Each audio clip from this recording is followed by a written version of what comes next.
In the world of marketing, there's a powerful tool known as split testing, or A/B testing. And it's a method where two variations are tested against each other to determine what performs better. So imagine you're trying to book a trip on Expedia.com. You're like me, and you're like, hey, I want to go down to fucking St. Petersburg and get the fuck away from the north for a little while. Was that process intuitive? Was it easy? Were you, for example, prompted with a series of questions to streamline your process and then given a couple of curated recommendations? Or did you find yourself annoyed by that and you just wanted the familiar screen with all the options and, kind of choose your own adventure, figure it out on your own? Or like, let's say it's a Friday night and you're like, hey, I want to play a new game, and you go on your Xbox. How effortless was that journey to find a new game that you would like? These experiences, whether they're seamless or frustrating, are shaped by meticulous design decisions. And this is the realm of user experience design, or UX design for short. UX design is about refinement. It's about identifying what's broken, what's causing friction, and then innovating to make the user's journey smoother and more enjoyable. And this process of refinement is ongoing. It's constantly evolving with user feedback, technological advances, and a tremendous amount of testing. But what if the user experience of our lives was broken? Consider the act of speaking, something so fundamental that you just don't even give it a second thought. What if every word was a battle? What if the past traumas, both the large and the small, didn't just linger in our minds but manifested in our speech and how we communicate? Imagine a reality where you stuttered profoundly every single time you attempted to try and express yourself. Every single time you tried to speak up, you had an idea in a meeting. Every time you tried to express how you feel and there's any sort of confrontation, each time you couldn't get the words out. You can't express yourself properly.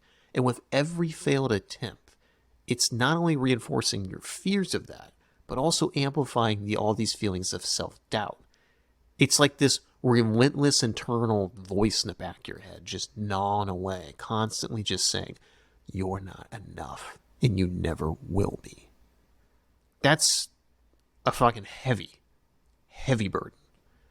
And it's a self-perpetuating cycle, like a negative feedback loop that it's understandable many would find really, really difficult to get out of. But what if we approach this not just as a personal problem, but as a design problem? If by taking a holistic view of our past, identifying the pain points, and then systematically addressing each layer. And our guest today has done just that. Zaid Hisham has a world-class resume working at companies like Intel, Apple, Microsoft, and Expedia.com, where he worked on those very design problems we discussed earlier.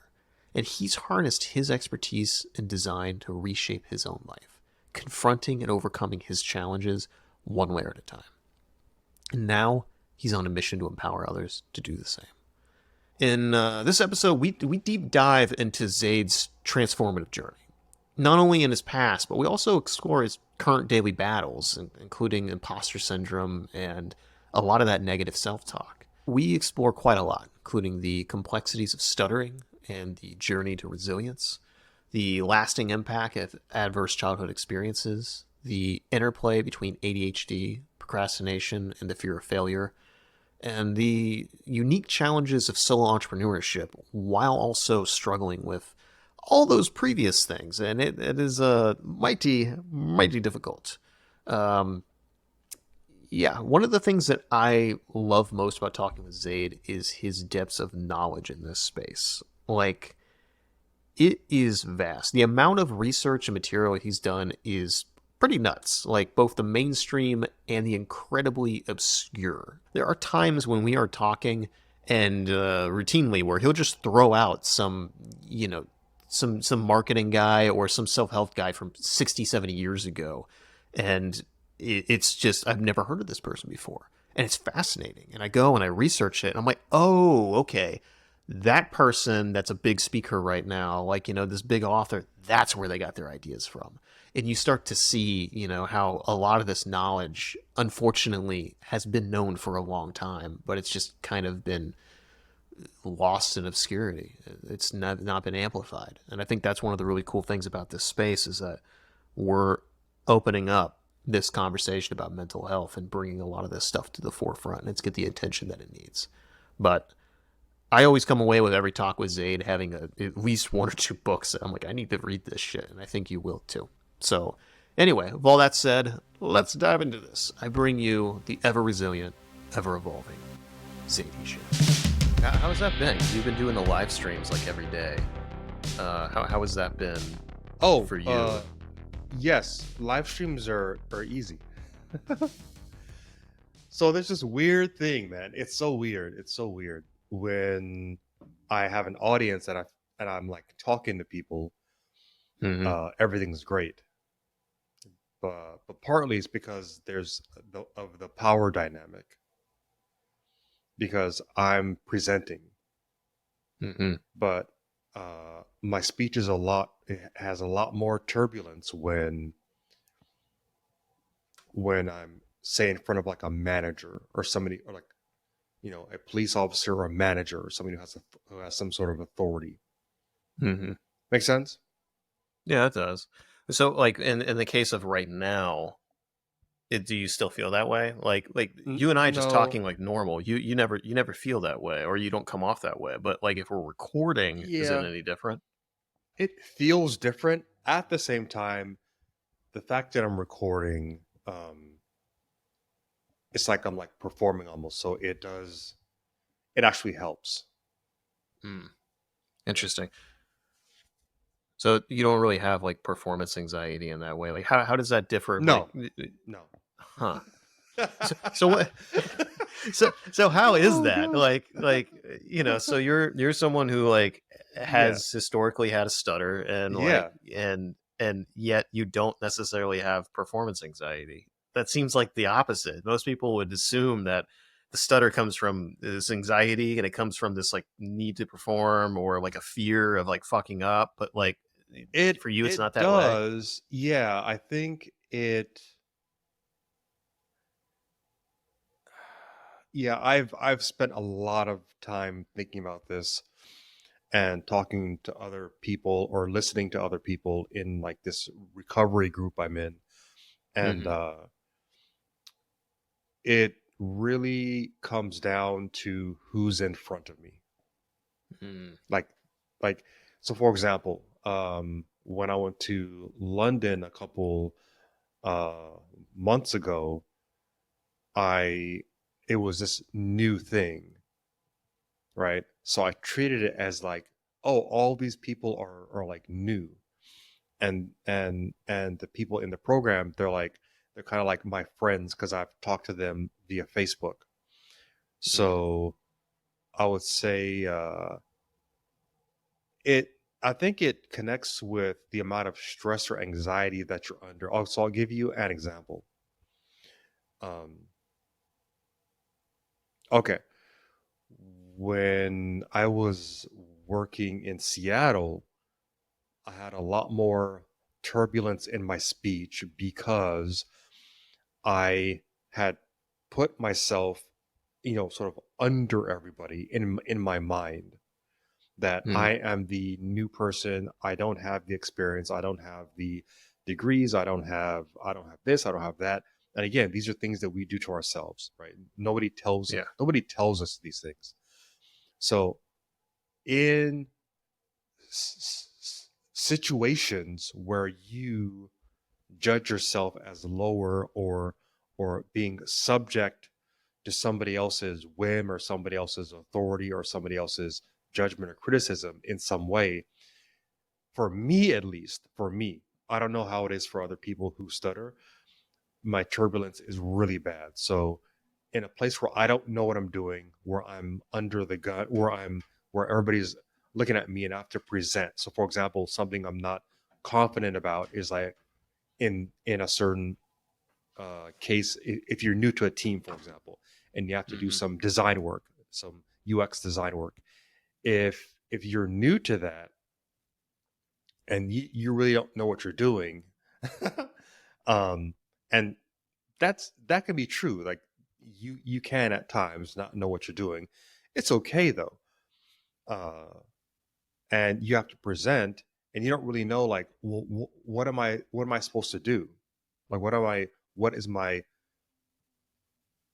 what is the protocol? Oh, what's the procedure? What's the protocol in this case? So in when that's the case, and I don't have much practice or rehearsal for it, my turbulence is off the charts, and sometimes I can't get any word out. But any person who stutters, um, this is news to a lot of people because I mention this to people and they're like, "Well, I didn't realize that." People who stutter don't stutter with like their dogs and cats, Mm. or when they're talking. You know, when you're in the car driving and you're talking to yourself. I do a lot of talking to like AI transcription services. I use like Otter AI, right?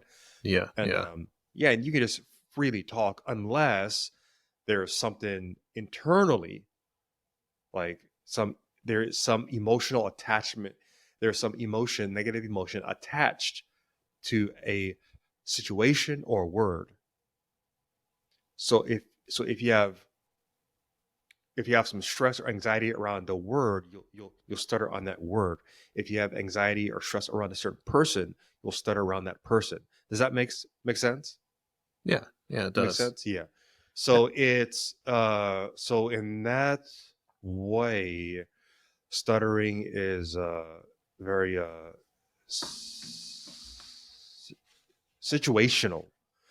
And I first realized this when I was like a little kid, and I got put in charge of teaching like karate to some to like the kids class, and I was like, Hmm. that's like, and I actually like noticed myself. I'm like, wow, I'm not stuttering. It's so weird, and I wonder like what the hell like happened. And anytime I'm like presenting, or if you're passionate, or if you care about something, or for example, if you get really mad and you want to just vent, right? Hmm. So a lot of it is like uh deep down, this is what I think after reading a lot of these books on like trauma and PTSD and somatic experiencing, is that there's some sort of limbic animal fear that's attached to like speaking. Makes sense? And so it's a sense Yeah, of of threat, of loss of safety or love, yeah. right? See, it's interesting because like I have the same at the core of it, like the same issue of like lack of Hmm. safety and fear and like abandonment. A lot of this for various reasons from my upbringing that I'm not kind of tracking back. Yeah. But like it's interesting that it manifests for you in a stutter, and for me, it's like chronic stress and like an autoimmune condition. So it's just Yeah. so interesting like how it manifests in different ways. Is there been anything in your reading that's like kind of indicated why fractionally like people specifically tend to develop stuttering and not some other coping mechanism or something else? No. No, but the way I think about it now is exactly how you think about it. Is like how Gabor Mate talks about, and he has a book called like When the Body Says No, like Yeah, I'm actually when your reading that right body. now. It's great. Oh, really? I haven't read it. Highly recommended. I'm about halfway through it. Wow. I've got the Kindle and the audiobook. I go back and forth, but I was in the sauna earlier, and it's not like fucking Rogan, but I was in the sauna earlier, and I was listening to the audiobook. His son Daniel narrates. It's really good, Yeah, but yeah, yeah. it's nuts, man. Um, It is, man. It is. It is. It is. It is. And I think I just I I'm just guessing here, but I'm guessing that because whatever doesn't get resolved um, transmutes into some other form. mhm. So the idea of what Dr. Mate is saying in When the Body Says No is some outward thing acts upon you, and as a coping mechanism, it gets transmuted into something else. And another thing I was thinking about was so this other guy. So when I look to the right, I'm looking at my little book stack. So Mm-hmm. um, Peter Levine, he has this practice called SE. It's like somatic experiencing. And what he says is that there's fight, flight, freeze, or fawn. And when I was thinking about that, I was wondering like, I wonder if stuttering is a freeze. You know Mm. what I mean? So Yeah, how yeah. some people they go into fight mode without being able to control themselves, and you know they something happens or somebody says something outside of them, and they just react. But they react with fighting. Some people react with flight. Some people run, Mm-hmm. right? And I think I do that too.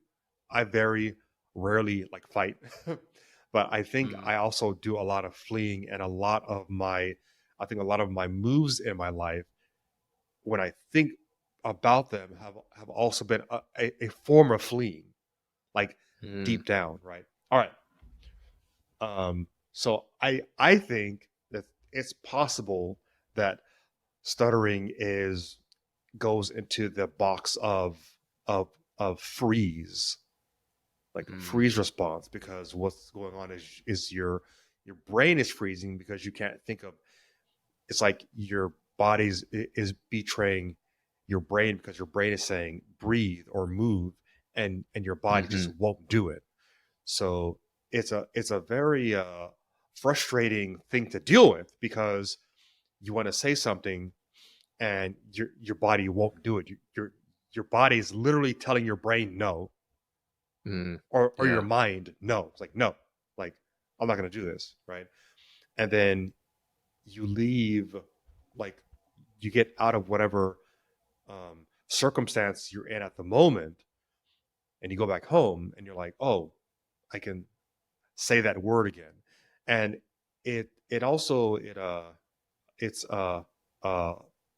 protean in a certain way, because your stuttering moves around, right? So for example, 1 month you'll have a block on R words, and then 2 months Huh. later you Interesting. have a block on words that begin with I. Huh. So Why the fuck is that? Just random? I mean, like, it is there moves any? around. It moves That's so around. interesting. It is interesting because there's certain words that at when I was in high school or college, I wouldn't be able to say that I can say now. And and vice versa. But I think it's still, if you sit down and actually thought about it, it's little associations Mm. with, again, some sort of stressor. And the stressor doesn't have to be, and this is the new part for me that I really appreciate um, from these books about this thing called like complex PTSD. Mm. Because before you always think, oh well, I haven't had some really bad thing happen to me, Yeah. right? Yeah. That you usually think of when you think of like trauma, or that person went through like a war zone, for example. Mm-hmm. But the the new thing is, or the new piece of information is the idea that your brain can't tell, your mind can't tell what's real. So what your mind processed as what was happening is what was happening for you. And uh, uh, from a perspective, it actually doesn't matter what actually happened. And Mm-hmm. what happens is what you spun up in your mind. Does that make sense? Yeah. How would you differentiate? So there's a couple different streams here. So there's like PTSD, which everyone's aware of. I mean, that's like, Yeah. you witnessed a murder, you were in a war zone, sexual assault, straight up assault. I mean, just very traumatic Yeah. things. But then there's complex PTSD, and then there's another thing that I've been diving into recently, which is childhood adverse experiences. What's And that? so, what was that? What does that mean? So it's kind of like a little bit. It's almost like you have PTSD, you have complex PTSD, then you have kind of like childhood adverse experiences, and it's Hmm. kind of like down and I don't want to say severity, but acuteness is probably a good way of putting it. So like with complex PTSD, it's typically not like my understanding of it. It's not typically like acute, you know, like really impactful situations like it is with PTSD. Like somebody gets in a car accident or something like that. But like with complex PTSD, it's more of a slow burn over an extended period of time Hmm. of very traumatic kind of conditioning. So a lot of times you have a really abusive father or mother, or emotional abuse or whatever, and then that tends to be a little more complex than hey, you saw your friend get killed. Then childhood adverse experiences is kind of like that, but a little bit more subtle, my understanding. I mean, there's probably a lot of overlap, and like that's kind Hmm. of the issue is like I'm seeing these different. I want to have a psychologist on at some point that specializes in early childhood trauma to talk about all this Yeah. stuff, but um, that might be coming up soon. But the childhood adverse experiences. I'm very new to this. This is just like in the last week I've been kind of diving into this a little bit, that Hmm. specific term, but it seems to be more like um, your parent was an alcoholic and like you dealt with these kind of things and stuff like that. So it's really fascinating. I mean, for me it's just like reading when the body says no, Hmm. and then also even more so in this circumstance, in the realm of Hungry Ghost, which is Gabor Mate's book on addiction. I do have that And one. Yeah. oh, it's fantastic, Yeah. man. Yeah. And what I find so interesting is there are so many people, because he ran the addiction center in like downtown Vancouver, and Vancouver. Yeah. yeah, yeah, where it's like really bad prevalent Yeah. drug issues. So, I mean, here in the Rust Belt, here in Dayton, like there's fentanyl epidemic. So it's like it's I've kind of Hmm. gotten a little bit of a taste of that, and I've been through Hastings, and it's Hastings in East Side downtown Vancouver. Hmm. It's unique. It's a very interesting vibe. But you know, he was having all of these people come in that he was treating, and they're all hardcore addicts. And Hmm. it's interesting, time and time again, they would be like, okay, how was your childhood? And they're like, oh, no, I had a pretty happy childhood, or oh, I had a normal childhood, nothing bad. And then he'd start talking with them, and it would be insane. This one poor woman, Yeah. she was an indigenous, from an indigenous person, and like, um, and grew up on a reservation. Everyone was alcoholics. She was beaten, sexually assaulted like by her family members her entire life. Yeah. And the thing is, she grew up where that was just normalized, and Yeah. she literally was just like, yeah, I had a fine childhood, it's fine. And then he starts Yeah. being like, what are you talking about? And so it took it's just time and time again. Same thing with the body says no. These the- Hmm. these Hmm. these people who are having chronic illness are just like, yeah, I had a happy childhood. It was great. My father was loving, whatever. And then you start peeling back the layers. Dr. Mate starts asking these questions, and then they're just like, well, actually, yeah, my dad would come home really mean. He would yell at us. Yeah. He was really nice to people, but he would emotionally abuse us. Like, but like they don't think about that on the surface. Like they have to Hmm. be prodded, and they realize that like all this has been suppressed. Like we lie Yeah. to ourselves and tell ourselves everything was fine. Like if you would have asked me like 5 years ago, like, hey, did you have a good childhood? I'd be like, yeah, it was okay. It was whatever. But the more I think about it, I'm like, no, my dad was an alcoholic. My mom was, going through a lot. Like I start thinking about all this stuff, and I'm like, oh, okay. I Yeah. I didn't really feel like I grew up in a stable environment. Okay. Then I'm peeling back all of these things, and it's like it's really crazy. So for you, how did Yeah. that how Exactly. did that manifest? Um,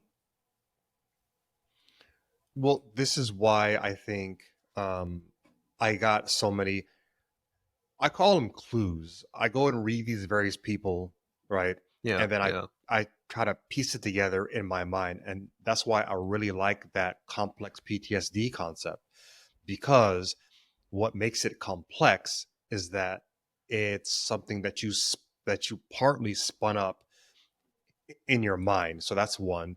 The other aspect of what makes some forms of what like Pete Walker calls complex PTSD is that is some um, things that you pick up from the world are subtle. So, for example, Mm. if you had like narcissistic parents, or if you had emotionally abusive parents, their abuse could have been very subtle, and you only start picking up and picking it apart and thinking, later when you're like in your 40s, like me, like, hey, that didn't make sense, or that was wrong in some way. I'm not talking about my parents, but I'm just saying, like, in general, you can pick up things that are complex. Wait, you can pick up, you can take A, B, and C, and you can spin it into something bigger. Does that make sense? Oh So, yeah, yeah. so, and another point before I sort of explain that is, um, there's this guy who does this thing called EFT and like tapping. Have you heard of tapping? Where you're No, tapping like your chi meridians and like talking through something, like talking through issues. Have you ever no, seen that on no. like YouTube? Anyway, um, one of the books I have, man, I like, because this guy is really good at explaining how this stuff works. Oh man, I can't find it. But the main point is what he says is that, and this is connected to another form of therapy called parts therapy. He says a, a little piece of you splits off every time you get, or anytime your nervous system experiences trauma, right? Mm. And again, what trauma is differs based on on the person. For Mm-hmm. some people, going through a war may have been just fine, but another person's nervous system may react to going through a war in a completely different way, and Mm-hmm. that's how you account for, like, yeah, but you experienced the same thing and you're fine, whereas I have all these whereas my life is crashing down around my ears, right? Mm-hmm. So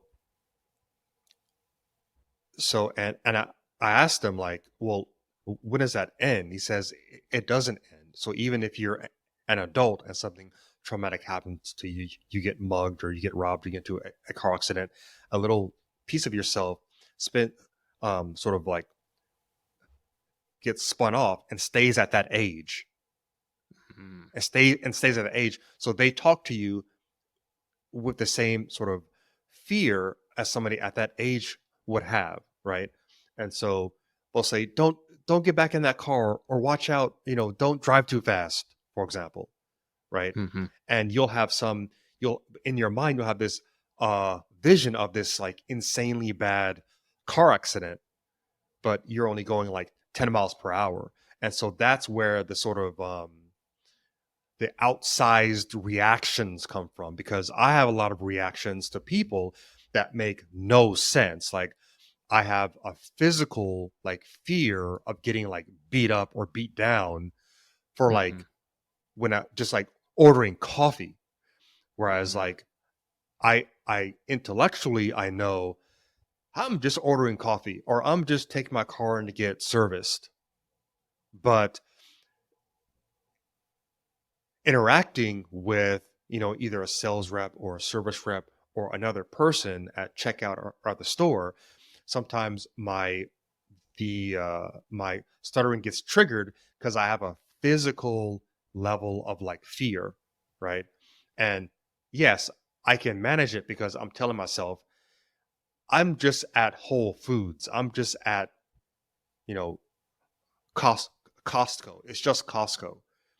And that the noise around me and the people around me, I'm still safe. Yeah, there's a lot of noise and there's a lot of people and there's people moving around me that I can't control, but I'm still safe, right? Yeah. Yeah. But inside, and I know people who can't go to Costco, Wow. right? It's just Like sensory overload, or my uh wife um can't go to Costco by herself, for example. She can't go to Costco.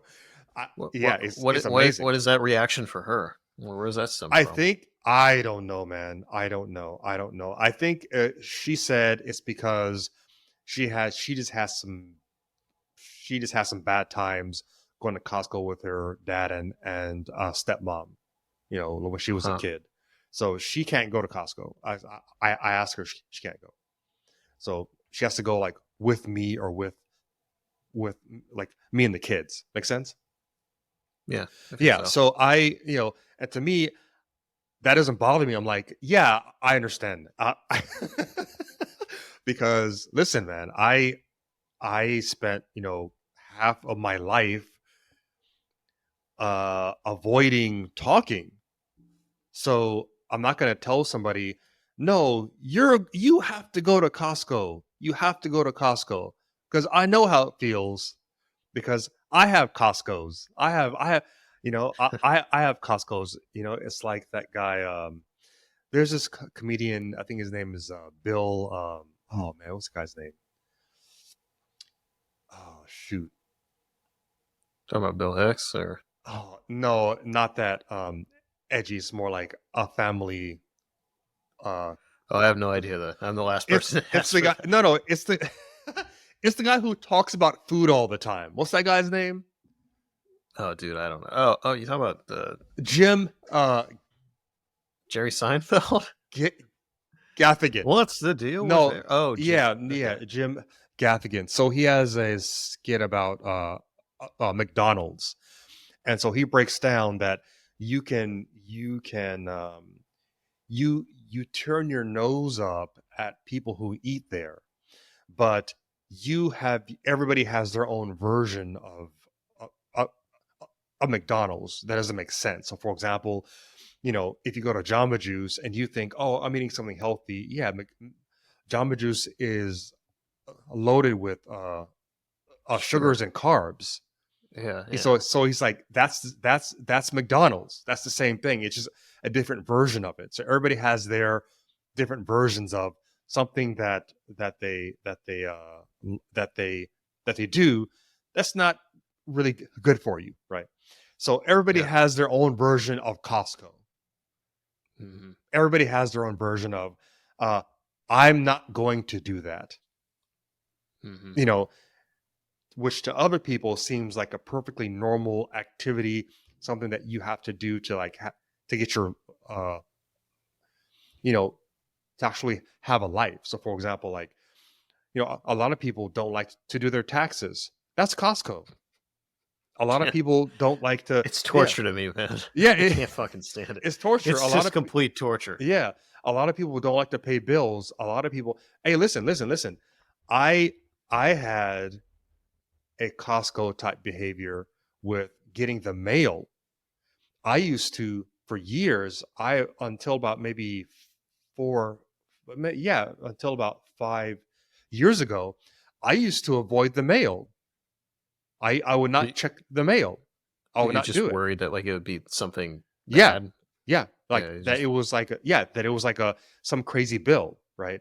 And so mm, now I check it, and yeah, I get bills, but it doesn't bother me anymore because I just decided, hey, I'm just gonna check the mail, and whatever happens, it's okay. And most of the time, it's honestly not bills, but somewhere in my life, I'm not sure when, I decided that checking the mail was not safe. Now, it doesn't make sense, but this is not, and this is why I love this new era of exploring how the body reacts to things, and that mm, how the body the the gut and the body and the brain all work together as part of this nervous system, and it's not just thinking and talking. And because it explains, listen, why people can be in therapy for years and never improve, because the the the the thing that is troubling you is hidden, and it may not even be hidden in your mind or in your animal mind. It may be hidden in your actual body. Like that to me is Hmm. that's just amazing. It's just amazing, Yeah, right? it's apparently it's called the psychoneuroimmunological system. So it's Yeah. the connection between your coping mechanism. So he describes the latest chapter I'm in. He's describing like personality traits, and they've actually been able. There was some study that was done by researchers, and there's a lot of these, by the way. Like this isn't just like some cherry picked like Hmm. individual study. Like he lists like all these studies, even back to like the 50s and more current ones, where they were able to identify the likelihood of somebody having various types of cancers based on Mm. certain personality traits. And it's Wow. fascinating because when you hear like, oh, okay, like somebody's personality can cause cancer, like it sounds absurd. But what he's saying is that it's the psychoneuroimmunological system in the essence that these personality traits are coping mechanisms, and they're coping mechanisms that are Yeah. developed. It's not he makes it very clear, even explicitly states in one chapter saying it is not that the personality traits cause your body to have cancer. It's that these personality traits, which are coping mechanisms that you developed, are stressing your nervous system, which is then Mm-hmm. suppressing your immune system and then suppressing your body's ability to effectively kill senescent cells, which then can lead to Mm-hmm. cancer. So your Mm-hmm. body's immune system is suppressed and not able to do its job properly, and then Mm-hmm. wherever you are most likely to have cancerous cells develop, that's where it's going to happen. So if, for example, you have lung cancer Mm-hmm. because you're smoking, it's because like the smoke is in your lungs, and it's corrupting your fucking cell, it's killing it, and then Yeah. at a faster rate than anywhere else, and your body's not able to go through essentially its kind of damage control system, and Yeah. therefore you Yeah. develop cancer. Yeah. So it's that's what's crazy. I think the one study was I think it was either breast cancer or colon cancer. I forget, but there was like they were able with 94% accuracy Mm-hmm. to predict whether somebody had developed cancer based on or not. This was a controlled study based on their personality traits, and then they followed up like 20 years later on the people that died Mm-hmm. from cancer, and it completely lined up. It's crazy. Wow. Wow. Highly recommend the book, What, When the Body Says No by what Dr. about it says no? Alamante. Yeah. It's eye Yeah. opening. Yeah. I think I have it on my Audible. I just haven't listened to it yet. Oh yeah, highly recommend it, man. It's Yeah, it's it's crazy. I bet I'll find some crazy stuff. Listen, I was in high school once, man, and when I had a presentation I had to do in like some math class, and uh, I always thought that what happened was I got really sick before the presentation, um, and I always thought, even from high school on, that I made myself sick Hmm. because the level of terror that somebody who stutters has, you can have like panic attacks, man. Oh, I'm sure. Like you can, in high school, I remember I have had actual like panic attacks. Um, the more the presentation, you know, the more energy is around it. I.e., an example of energy is you know the percentage of your grade, or say for example, a lot of your friends are in that class and you don't want to look stupid, for example, as opposed to being around strangers. So all of those factors give and take energy to that thing that you don't want to do, that you're avoiding, right? Hmm. And so I got I think I got so stressed out by it that I made myself sick. And I actually do have a about 10 years ago, I had a growth on my uh, adrenal gland that was producing a lot of uh,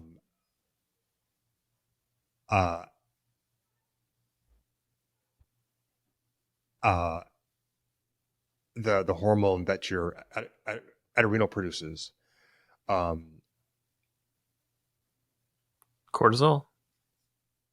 adrenaline. Oh, adrenaline. Okay. Adrenaline, yeah. And they thought that's what was increasing my blood pressure. But the problem is, I still have high blood pressure, and it's Mm. affected my kidneys to the point where I probably have always had it. I have always had high blood pressure, for which I take meds for. Hmm. And I think part of that is that, in sort of trying to piece this stuff together, is that my body is just always in that fight or fight, flight, or freeze mode. Does that make sense? Yeah, it does. Yeah, because I was testing this out. Um, I went to cryotherapy as a test because I was fascinated with this idea of your nervous system switching over from, I think it's like parasympathetic to sympathetic. I'm not Yeah. sure which one was which, but I go and try things without delving too much into like the theory of things. I just go and try Yeah. things. Anyway, okay, watch this. So this is You cool. like being a guinea pig. Yeah, yeah. So this is cool. This is cool. This is cool. Watch this. So I did cryotherapy, and I did it for a few months. Listen, when this is crazy, man. This is another like clue. When I come out of the cryotherapy chamber, Hmm. my stuttering is like decreased, like to the point Uh, where I can actually notice it going into the spa or the wellness center versus coming out of it. It's crazy. So I think part of it is your body responds to you trying to like take care of yourself. So that's one, like you just taking better care of yourself. But two, while I'm in there, you, your body is telling your brain, I'm going to die. I'm going to yeah. die. So your brain is getting a little exercise telling your body or your nervous system, pushing back on your nervous system, because it works both ways, right? It's a back and forth system. Actually, we're just in a chamber and it's cold. It's fine. You'll be out in a couple minutes, and there's a guy right there. We aren't going to freeze to death. And your Yeah. body keeps saying, I can't feel my legs, or I feel like these like prickling on my legs. I'm going to die. And you keep saying, no, it's fine. Actually, it's fine. So I think there is something to these actions that take your body out of that temporarily. It's not permanent, right? That take your body temporarily out of that a fight or flight system. I think there's a guy named Wim Hof. You Oh know, yeah. Wim Yeah. The Hof, Iceman. the Iceman. Yeah, these ice baths and going into the ocean where it's cold and doing cold showers. The cryo is easier than the cold shower. I applaud anybody who can do the cold shower. The cold shower is hard. See, for me, it's the opposite. I've done the cryo, and I'm just like, I'm Really? just like, yeah, yeah. I let the cold showers are way easier. The thing I will say though is most of the time when I take showers these days, like it's after a sauna session. So I've got a sauna, Oh, and okay. I will get into that thing for like 30 minutes, and you're just sweating profusely. You get in the cold shower, and it's refreshing. It's still difficult. Don't get me Mm-hmm. wrong. It's not necessarily pleasant, so it can be refreshing, but still not necessarily pleasant. But it's a lot easier. But I'll still take cold showers, and you get used to it. You really do. Like Yeah. your tolerance gets a lot higher over time. If there was a period of a couple months where I kind of got out of the cold shower thing and I was mostly just taking hot showers because I really enjoy hot Hmm. showers. And then when I tried cold shower again, it was like, what the fuck? Like it was just, Yeah, it exactly. Yeah. was, it was shocking. So Yeah. like I can say that, part of Wim Hof's method is slowly getting you acclimated where it's like Hmm. you take a hot shower and then you put it in lukewarm water for a little while. And then you like, transition where after like 3 weeks, you're mostly doing a cold shower. And Hmm. it does get easier. It does Hmm. get easier. But yeah, he's got the breathing techniques and all that stuff. Sauna is another one. Sauna is another one. Intense Yeah. cardio. These are all things that like really stress your system. And the way that it was described by Dr. Sapolsky, Dr. Robert Sapolsky, Hmm. is like he's got a great book called "Why Zebras Don't Get Ulcers," and Hmm. it's pretty adjacent in a lot of ways to it complements, I feel, Dr. Galber method, the when the body says no, pretty well. But Hmm. he's essentially he uses this analogy of this story of like a rabbit, and like the rabbit's kind of like near its like den, its little hole, and then it sees like some sort of predator and it like immediately like darts into the fucking hole, and it's like and then a couple minutes go by, predator's gone, Hmm. rabbit pokes his head out, okay, fucking monster's gone. And it goes out there and it just starts jumping in the air and like bucking and just like going whatever. And then it goes to because it's like shaking, like the rabbit's like shaking, and then it just like bucks and does this stuff, and then it's calm and it just like hops away. And what he's saying is like Yeah. all that cortisol, it's like getting it out of its system. It's like getting it out of its system, and it's Right. like Right. telling Right. it like, hey, I escaped, I'm good. And like we Yeah. don't do that shit. Like most people live a sedentary lifestyle. They don't really Hmm. exercise a lot. And even if they do exercise, they don't do it in a way like we live in chronic stress. So you're in this Yeah. perpetual low grade fight or flight state Yeah. and you Low can't get grade. out of it. Yeah. Yeah. So That's it's that's nuts, dude. that's actually that's the exact example um, that that Peter Levine talks about, that Mm. that that humans don't have that. How do I get out of uh, how to get out of fight or flight mode? Mm. And so yeah, so there's another practice I learned from one of his students is basically it's he called it my chi. And what my chi means is um it's it's like intuitive movement like an animal. So basically you ask yourself, body, how would you like to move, or what do you want to do? Mm. And so what he says is that's the same thing of that rabbit or that prey animal doing that shaking motion, Hmm. so that humans can do that. And if you do it, you do feel better, like honestly. But it's like how like watching a cat or a dog stretch, right? Yeah. So if you ask yourself, what motion would I like to do? And in sort of in Peter Levine's model, the action actually tells you, or can tell you, what the original like trauma is. So for example, some people get into this mode. He has one example in his book. His book is called, I think, Waking the Tiger. Waking the Tiger. Mm, Yeah, I'm pretty sure it is. You yeah. told me about And it before. yeah, anyway, so one example is there's a guy who is goes into this sort of my chi like mode. That's not what uh uh Levine says. That's just what this practitioner who I work with calls it. Um, and the guy starts going into this running mode. So he's sitting on the couch and his legs are kicking like he's running. And when his legs start doing that, only then does he get the flashback of what that was about. Huh. Does that make sense? So basically, it's going backwards. So it's like using letting the body tell the therapist what to ask about, because the original trauma is not in your mind. Mm.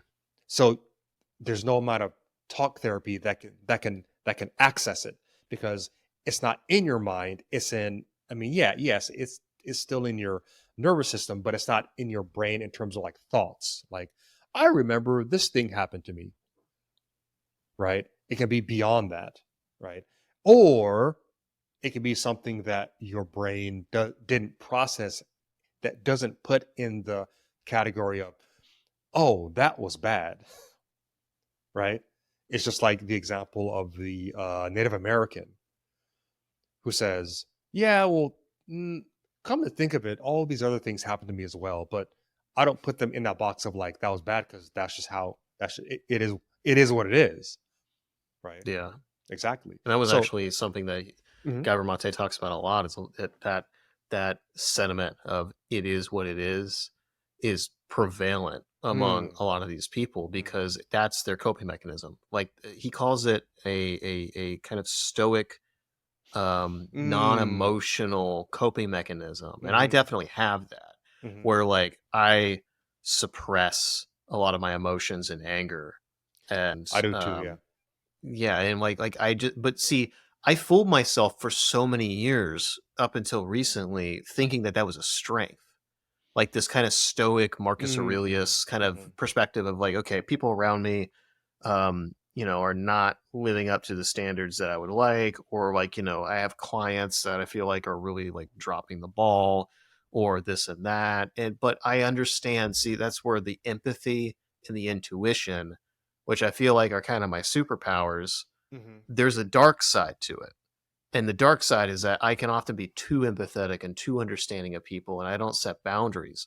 And I'm not mm. like, hey, okay, this is bothering me that you're doing this. You need to fucking stop. Instead, I'm just like, okay, well, they're trying their best. Yeah. They're trying their best, and I'm just gonna deal with it because I can. I can take it. It's like the whole like Batman, like, I can take it. It's not the hero that we need. It's the Yeah. hero that we don't deserve, and it's the hero that we need. It's just like I Yeah. had this illusion that that's what it was for me. Like, I was like, I I am, it's just this martyr complex where you're just Mhm, like, I can handle all this stuff, but mhm, then eventually that weight becomes insufferable, and for me it developed into fucking an ulcer and then eventually a full-blown mhm, autoimmune condition, and mhm, it's like mhm. I my whole body's just failing, and it's my body's telling me to go fuck myself. It's just Yeah. like, what are you Yeah. doing, dude? Yeah. Like, Yeah. why are you stressed all the time? Yeah. But I don't know, it's crazy in a lot of ways, like how um we don't know this. Like this is something that, like, that's something that kills me. Like all these studies that in Mate's book, Mhm. they're in the 50s, in the 60s, in the 70s. Like we had an awareness of like Yes. how our emotions affect our physiology and our coping mechanisms. This has been around for a while, but like it's Yeah. it's it's news to most of us. and Ancient, and actually. It's actually ancient, yeah, because and a lot it's of other modalities like Chinese medicine, like other types of, Theravada. Yeah. yeah, other types of medicines, recognize that the body is a whole system, and that one Yeah, thing it's the affects the whole other. chi concept. It's Yeah. it's it's just crazy though, like how we go most of our lives Yeah. completely asleep Because you and can't sell pills for it. That's why. yeah, yeah. Uh, You Yeah. can't. I mean, That's that's the why. thing. Like, it's crazy though. But Yeah. even like a lot of the doctors I've been to, Hmm. they don't understand any of this shit. No. Like, Yeah. there's one GI specialist that I went to. I've talked about it a couple times on the pod, but there's one Hmm. GI specialist I went to right before I got referred to the Cleveland Clinic, and she was terrible. Definitely emotionally Mm. checked out on her job. Didn't listen. I came with like a huge packet of all my history, all the stuff that I've done, everything because I've had to do this for all these other doctors. Mhm. Like, so I've had to accumulate all this stuff because they always ask me. My medical history is crazy because of all these problems that I've had, and no one's been able to figure it out. And I've always wanted to find like a Dr. House that can like, figure it out for me. I never did. So I just accumulated this giant stack of things and I gave Mhm. it to her, and she just basically was like, okay, this is useful, and then promptly forgot it. And she just was not aware. And I want to like, I've actually been considering like buying a copy of that book and just like dropping it off her at office and just being like, you should read this because um she's treating patients Mhm. like crude medieval kind of shit. Like, and it's I'm just like, how many of her patients are suffering and in pain Yeah. because like she doesn't actually understand what's going on, and she's just like, oh, okay, well, I'm just going to put you on Pepsid and like, Yeah. PPI and call it a day. And so these people are in fucking pain, and it's like, Yeah. but that's not just physiological, that's emotional as well. It's like, I didn't know I had fucking bipolar. I was bipolar until 3 years ago. Mhm. Like, why Really? was I not screened for that when I was a kid?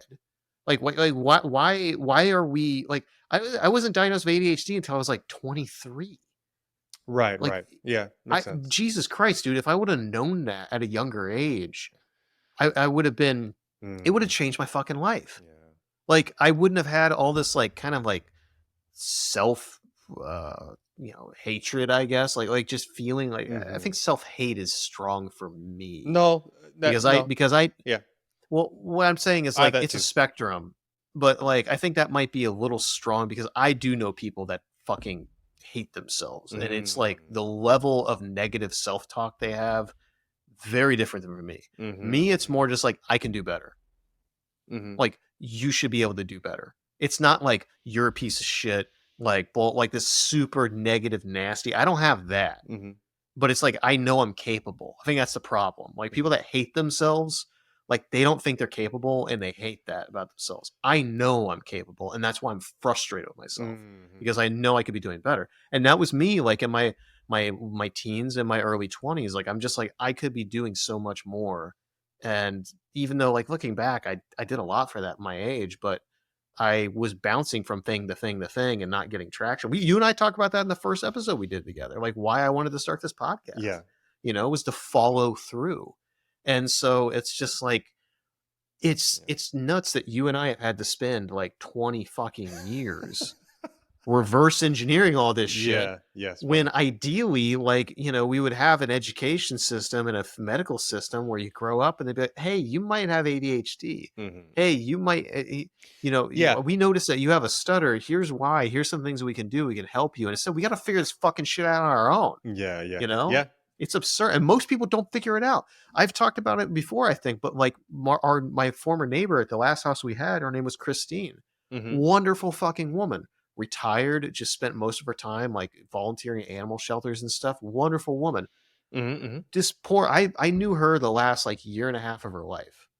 And she Mhm. died, unfortunately, like a couple weeks before we were going to move out of our house into our new house that we Mhm. bought. And I gave her a book that talked about a lot of this, like Mm. the Mhm. health problems and all that stuff. I think it's the gut. I forget what the word is, but Mhm. it's a good like kind of stress, the gut response, micro gut biome, all this stuff. And like I gave it to her, she burned through it in a couple days, and she was just like, "Oh my god, this makes so much sense." Mm. And then she fucking Wow. died Wow, like man. 3 weeks later. She finally got answers. Like she finally was Yeah. realizing, like she was in constant pain and was on all these medications, and she only just discovered a couple weeks before she died. And it just bums me out because I'm like, how Yeah. many people out there are dealing with this shit and they don't get answers until it's too late, or they suffer their entire fucking life and they don't know what to do about it? I've had so many Yeah. doctors Yeah. think that like this is all in my head, or like I'm making it up. And like I'm someone who presents as being very competent and very serious. Yeah. Yeah. I'm also like a white attractive dude, Yeah. so like I realize that like I have a lot of things in my favor, and I've still as far as like doctors or professionals taking me seriously, and yet even still they're like uh, often what's the word? I'm like skeptical. Mm-mm. And I'm just like, I'm giving you all these facts, but it's just because it's a modality, it's a paradigm that like they don't understand. Yeah, exactly, Yeah. exactly. So I can only imagine, Yeah, if I'm some young person of color in, fighting a socioeconomically struggling area, they're just going to be like, oh yeah, fuck off. It's like it's crazy.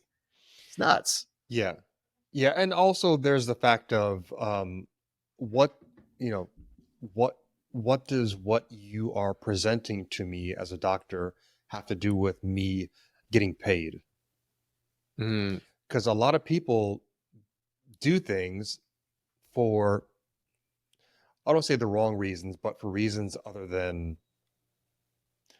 bad the incentives. the the best reason that you actually Yeah. like love this thing and you love the idea of serving people, and you do it even if there was no prospect of money, right? Yeah. Or of prestige, for example, right?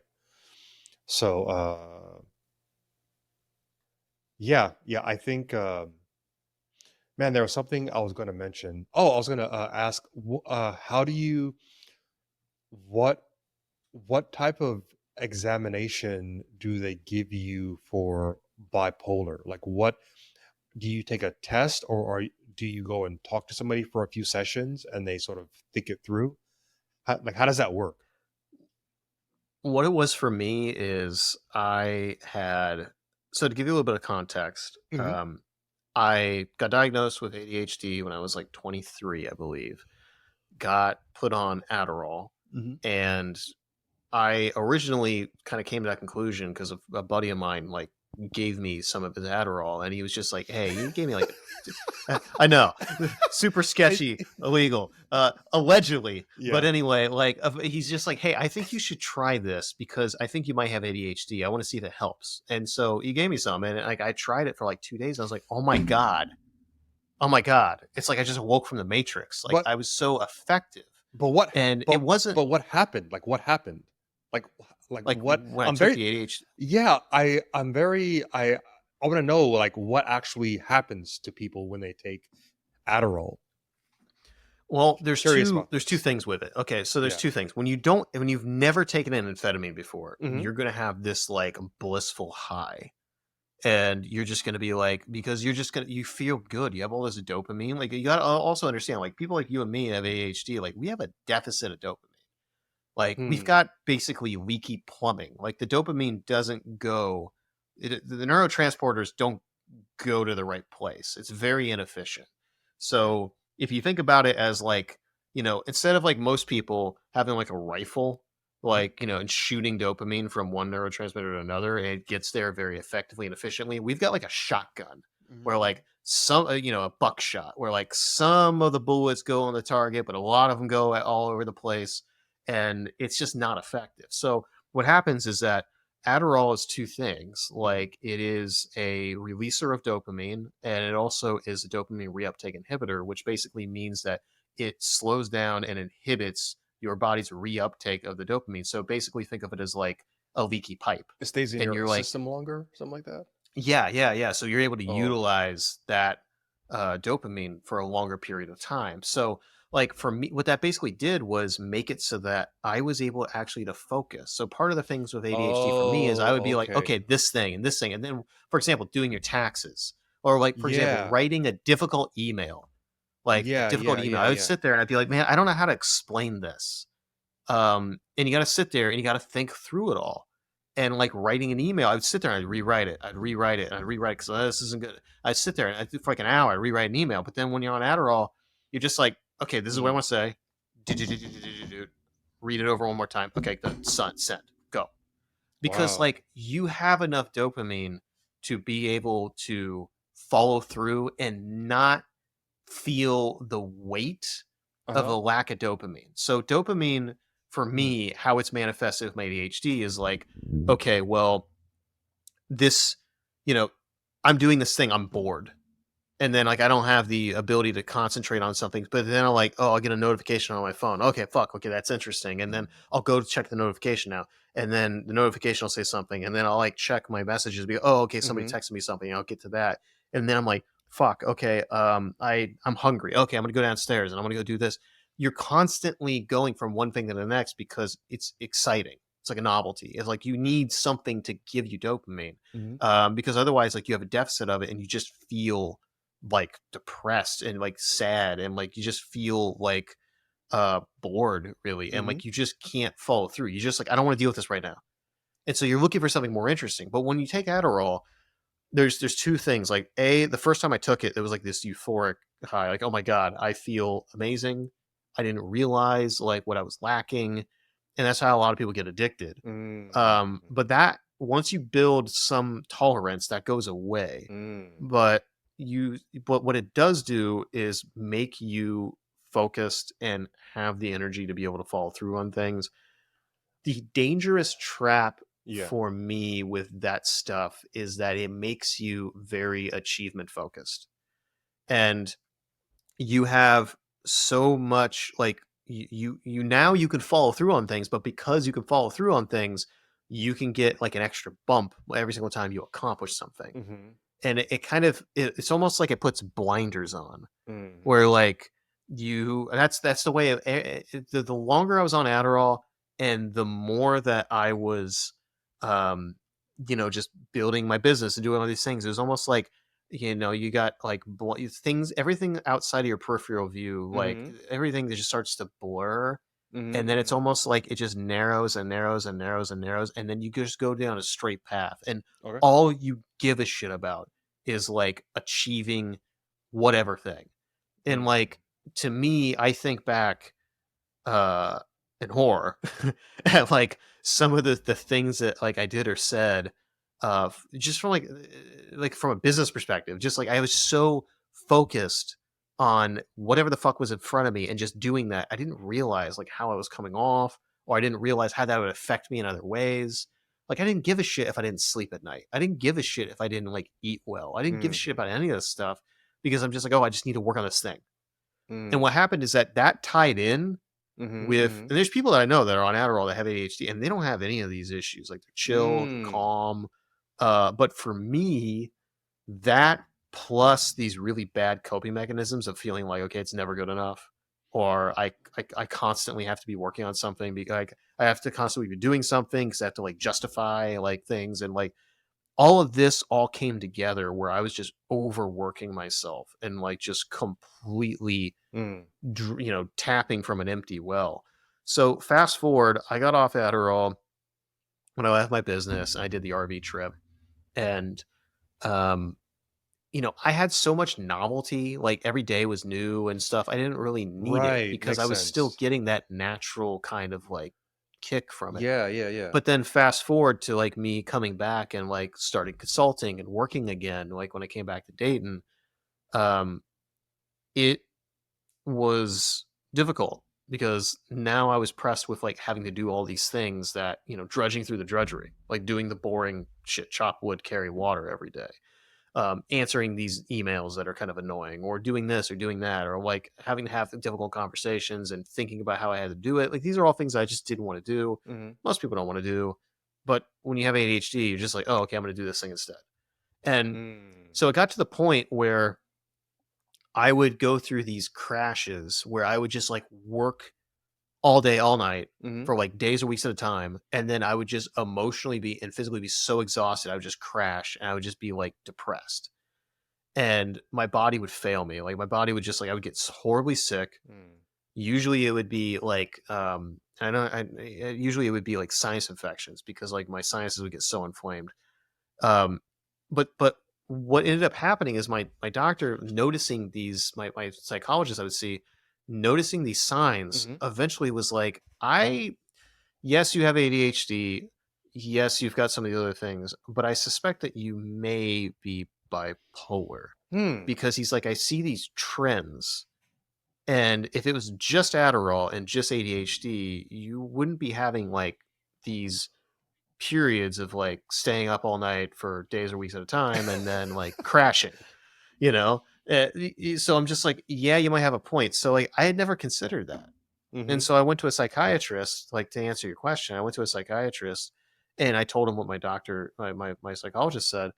And, I told him, he's like, well, do you want to address the ADHD? Because at that point I wasn't on anything. I got off Adderall. Mm-hmm. And he's like, do you want to address the ADHD or do you want to try and address the bipolar? I'm like, well, I've gone down the ADHD rabbit hole and like, that's kind of a dead end for me. I exhausted most options. Mm-hmm. Um, I did Ritalin, I did Adderall, I did several other things, and I did Strattera, which is a non-stimulant, and Mm-hmm. that was not good at all for me.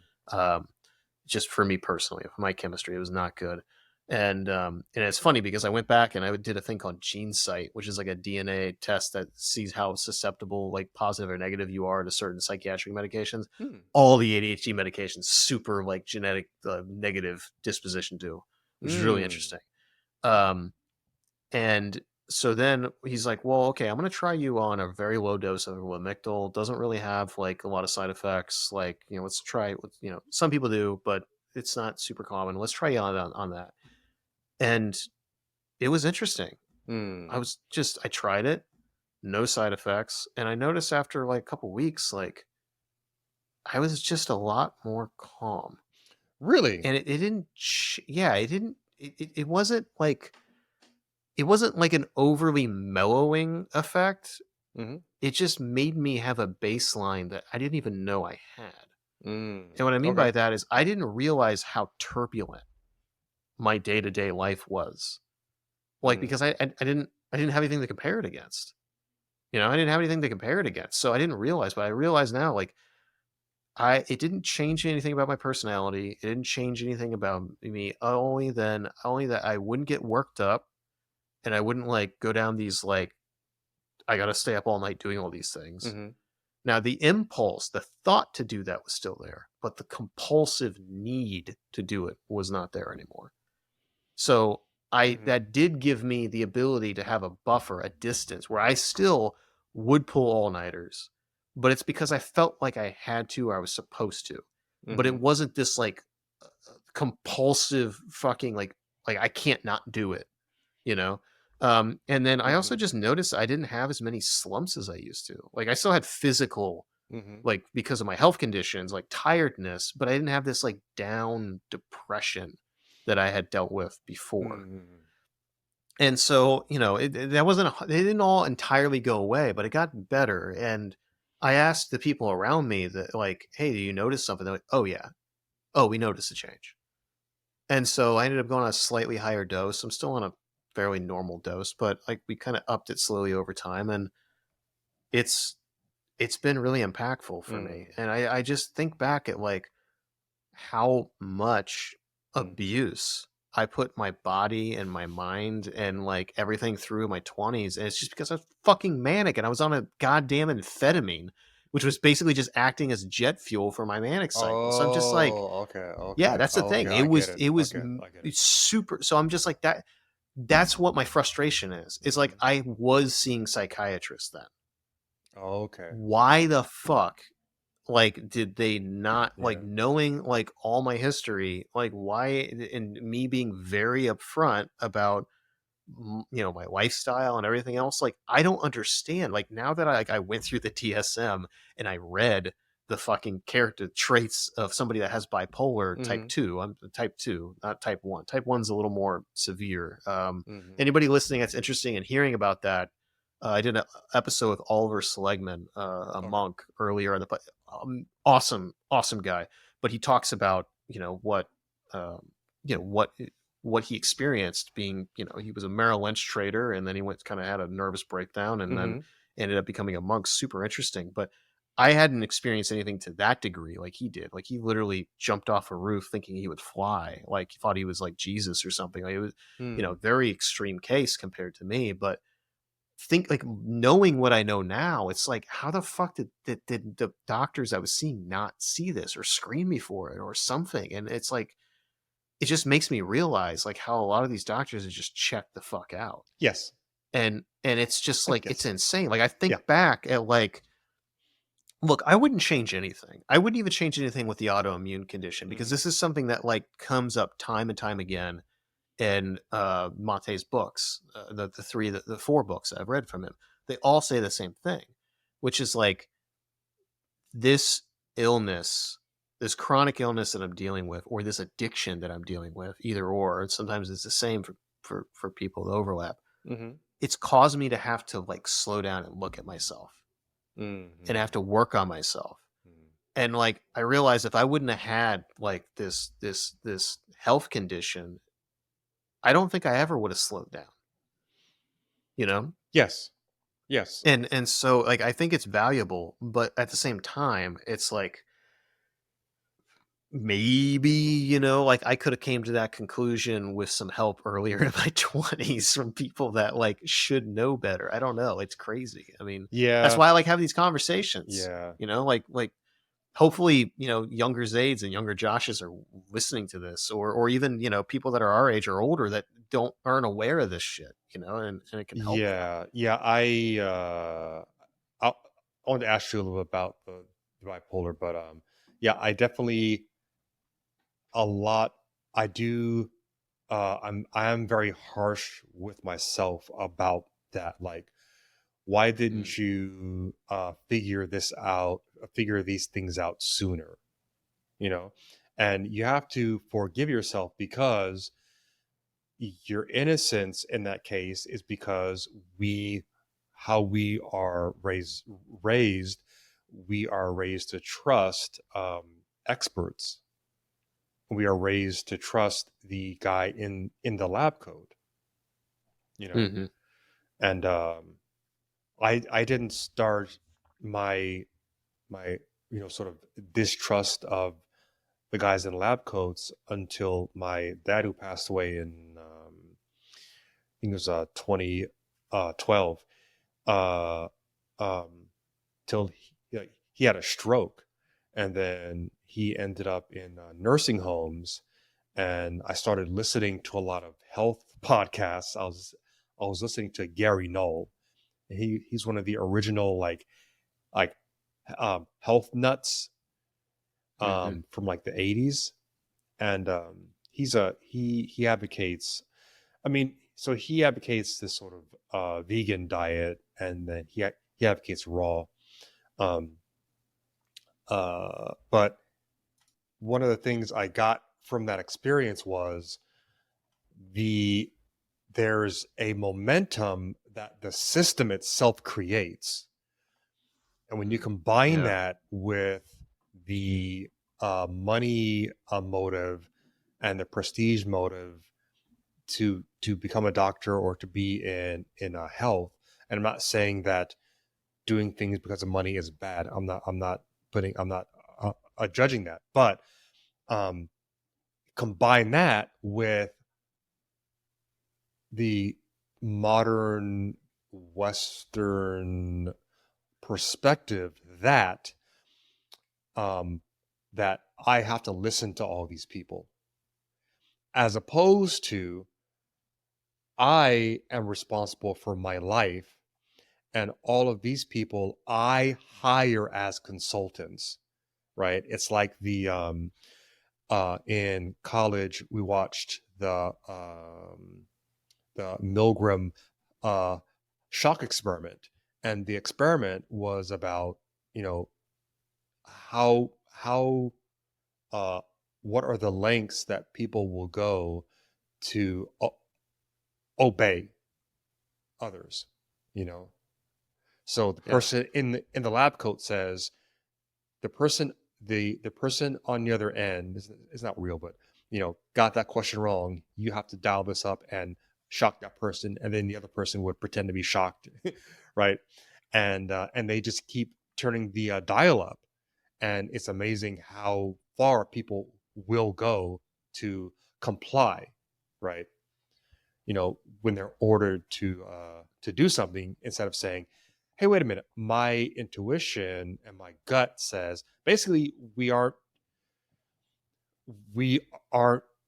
the systems that a lot of us are raised in don't train us to trust our gut Hmm. and say this is Yeah. wrong. And some of the self-care we do naturally, like for example, going to Costco, is actually listening to your gut, because your gut is saying danger, danger, danger, right? And so Yeah. sometimes we do these things to keep ourselves safe. And a lot of what stuttering is if I want to sum it up in one sentence, is when I speak my mind, I am not safe.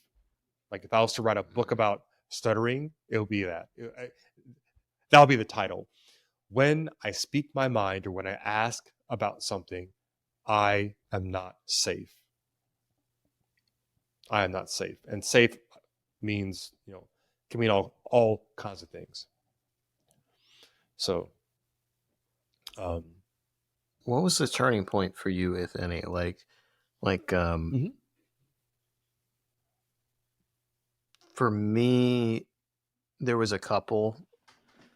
I think it was coming back from the RV trip and then basically finding myself like a year later, like 6 months later, kind of back to where I was when I had the agency, and Mhm. realizing like, oh shit, this is like, I got out and I thought I was awake, but then I just got back into the matrix all over again.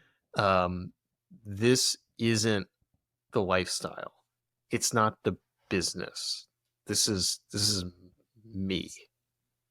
And that Mhm. was a pretty big epiphany. And then I think the second was yeah, the diagnosis of being bipolar, and then and what that means. And then I think the third finally is just the autoimmune condition, and really having to dive into the source of that and realizing all three of those things are connected, Mhm. you know, and really like, I have to address that inner work, otherwise I'm never going to get out of the cycle, and it's caused me to have Yeah. to slow down a lot. Like, um, what was the equivalent for you, if any?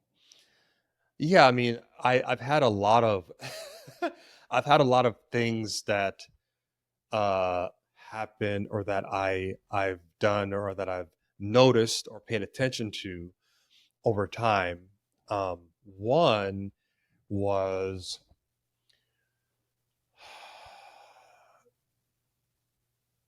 getting me on the road to thinking maybe there's other things I haven't addressed, right? Okay. So my last gig at Microsoft, I encountered the same stuttering blocks. Same thing happened. And I thought, oh no, it's happening again, right? So in presenting or in talking to people, I just had insane amount of blocks. And I'm like, man, something's off, and I need some help. So I called up my local lead in our recovery program, the local guy that's in Washington, and he recommended a book to me called "When I Say No, I Feel Guilty." Right? When I say Huh. no, I feel guilty. It's from the '70s by Dr. Manuel or Manuel J. Smith. Right? So the book is called "When I Say No, I Feel uh, guilty." And man, where is it? Damn it. It's I somewhere. don't see it. Anyway, so the main idea of this book, and this got me into like, this is how I ended up um taking the online nice guy classes, the Dr. Robert Glover, the No More Mr. Nice Guy. Um, the whole point of the when I say of when I say no, I feel guilty. Basically, he said, all of us, everybody has maladapted ways of getting what they want. And we are Huh. all trained to manipulate to get what we want as opposed to directly asking.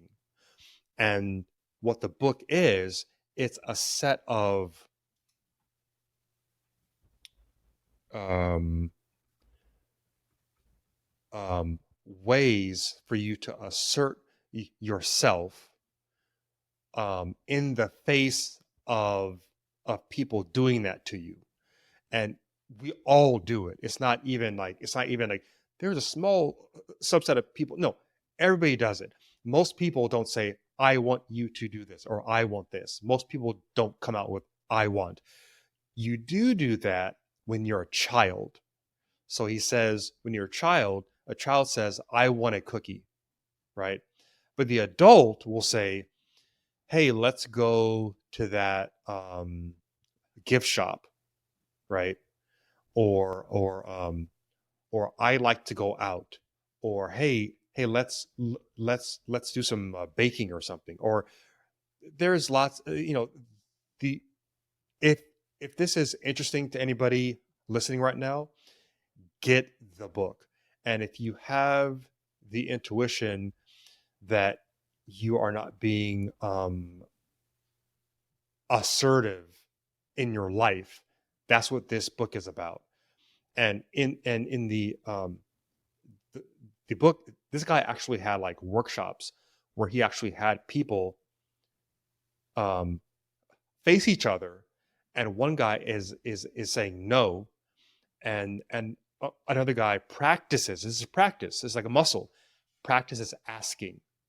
So when people say no to you, and this is just one out of like 7 things, right? So he calls this one, I guess, a broken uh, record, where you just keep stating what you want, right? And people will try to get around it by saying, so for example, if you go back to the store, right, and you want to return an item, or you ordered something, you ordered some meats, like some chicken or something from the butcher counter, right? And you go back to the butcher counter and you say, hey, I ordered this meat, and it's not in my order, it's not in my bag, my box, right? And the person says, oh, well, we're out of that right now, right? A lot of us, especially people who stutter, we put well, you just take it, you just take it on the chin, and you just put up with it throughout your whole life. You'll just take those kinds of those things that happen to you, and you won't ever say, no, I want this, right? So what he says is, you have to say things like, okay, well, I'll wait until you get some. I'll wait. And they'll say, oh, well, the truck's not coming in until 2 p.m. And you say, okay, I'll wait. Well, I have to push it up to the management, right? You say, okay, I'll wait, or okay, can I speak to your manager then, right? A lot of people, that first little tap on the chin, you'll just fold, and you'll just give up, and you just walk away, and you just take it, right? So what he's trying to do is he had this workshop, and I'm like, this book is like 40 years old.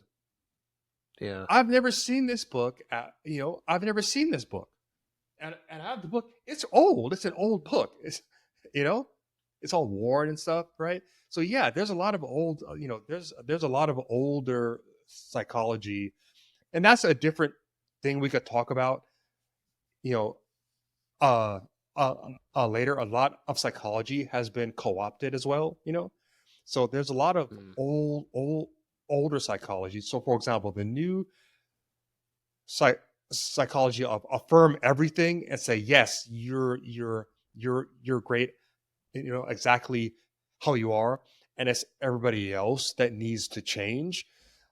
That's not going to turn out well, because you aren't teaching people to have agency in their lives, and you aren't empowering people, and you aren't connecting people with whatever types of power they have access to, right? So anyway, so that's a different thing we talk about.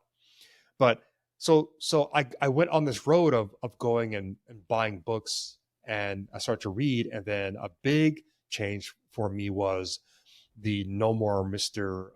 Nice Guy, sort of the nice guy set of traits, because ADD is one of those traits, right? And so what Dr. Glover did was he just identified a set of traits that occur often in guys, right? Past a certain age. And so he has these online classes to sort of work on those different traits, right? So with the ADD, I took a class called a Back from Distraction. And the main point of the course is, if you don't want to take meds, here are some other things you can do. So one of those things was you can take some vitamins, um, you know, and the big fix is taking what you do hyper focus on naturally, because it doesn't mean you can't focus. It means you can hyper focus on things that you're interested in, and you can focus more than somebody who is not ADD. It can be a superpower. Yes, exactly. Yeah. So yeah, so what he says is the big fix is to simply, it's not, and this is not easy, is to take what you hyper focus on, what you love, what you like doing, what you do naturally, and either find a job doing that. So for example, if you like to run your mouth, go be like a game show host. Go on TV and be a host. You see what I'm saying? Be a podcaster. Yeah. No. Yes. So I like to run my mouth. Yes. Exactly. But a lot of us, like I have a lot of judgments around that. So I'm like, no, because how I was raised, like, no, there's no such thing as making a living doing what you love. That's not a thing. That's not real. Like, nobody actually does that. Everybody goes and gets a cubicle job, and that's an actual job. That's what counts as a real job. Something that you don't like doing, that's droll, that's boring, because it's safe. You see? Because you're in a box and you have benefits and you have a pension and you have all these things, you have perks, right? So a lot of what I've had to get over is the idea that, no, if you look all around you, there's people who invent things. That's not boring. There's all of these music I have here. There's people who make a living doing music, and people who write fiction, right? There's people. There are plenty of people who make a living who write fiction, or they write screenplays, or they play basketball. So what's going on is that who you're being, your deep programming literally affects what you see. You can look at something and your attention will skip over it, will skip right over it. It's like when I was in college, right? And I discovered graphic design, right? Because I saw somebody making a flyer, some sort of like marketing flyer in Adobe, Photoshop. And I instantly said, wait, what is that? What is that? What is that? What are you doing? Right? It's like, I even heard the term before, graphic design. I had heard the term, but I didn't know what it was. I heard the term, right? And it went right over my head, right? And then I see it and I say, wait, what is that? And then I go back to my apartment, and I look at all of my albums and all of my rave and club flyers that I sit It all just clicked. and this is all graphic design. Graphic design is all around me. So you can not be aware of things that are literally all around you. And I actually spent a lot of time looking at graphic design, right? And so the first thing I did was I emailed the designer that worked on a lot of the covers that I had a dance music from Britain, right? And I emailed him and I asked him like how do I do that, right? And that was how I got started. I just asked him. Yeah. I went straight to the actual guy. I'm like, I would love to do design like that guy. I sent him an email like, how do I do what you do, like that right there, that album cover, that, right? So you can just miss things, and that's part of your brain again, either keeping you safe or blocking you for some reason. So even like trauma can block what you attend to, can block what you see in the world and what enters into your actual focus, right? Because you can see things like if you take two different people, uh, uh, and this is what I want to help people do is I can look at your world and I can put together things that you can't, because I have my level of a vision and seeing the potential in things and seeing how things connect is a lot higher, but only because I practice that, right? But there can be people who have everything you could possibly want in life and they still feel terrible and they feel like they don't have anything because their programming is off, right? So everything spirals. I talked about this last night in my live stream, that everything spirals downward because you can literally only hear and only see evidence that supports something negative about you. Does that make sense? Mm. And then Yeah. everything positive about you, if somebody gives you a compliment, you like almost like dodge it, right? So Yeah. if anybody, and I definitely have that. Like when people compliment me, I'm like running away.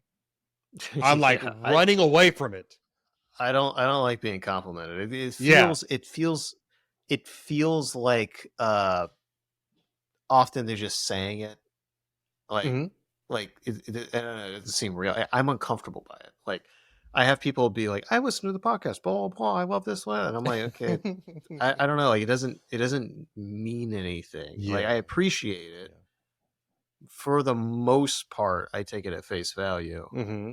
Um, but yeah, it's a very uncomfortable feeling. Like when people tell me like, oh, you helped me with this, or oh, this meant so much, and it's Hmm. just like I don't Yeah. know what that is. Yeah.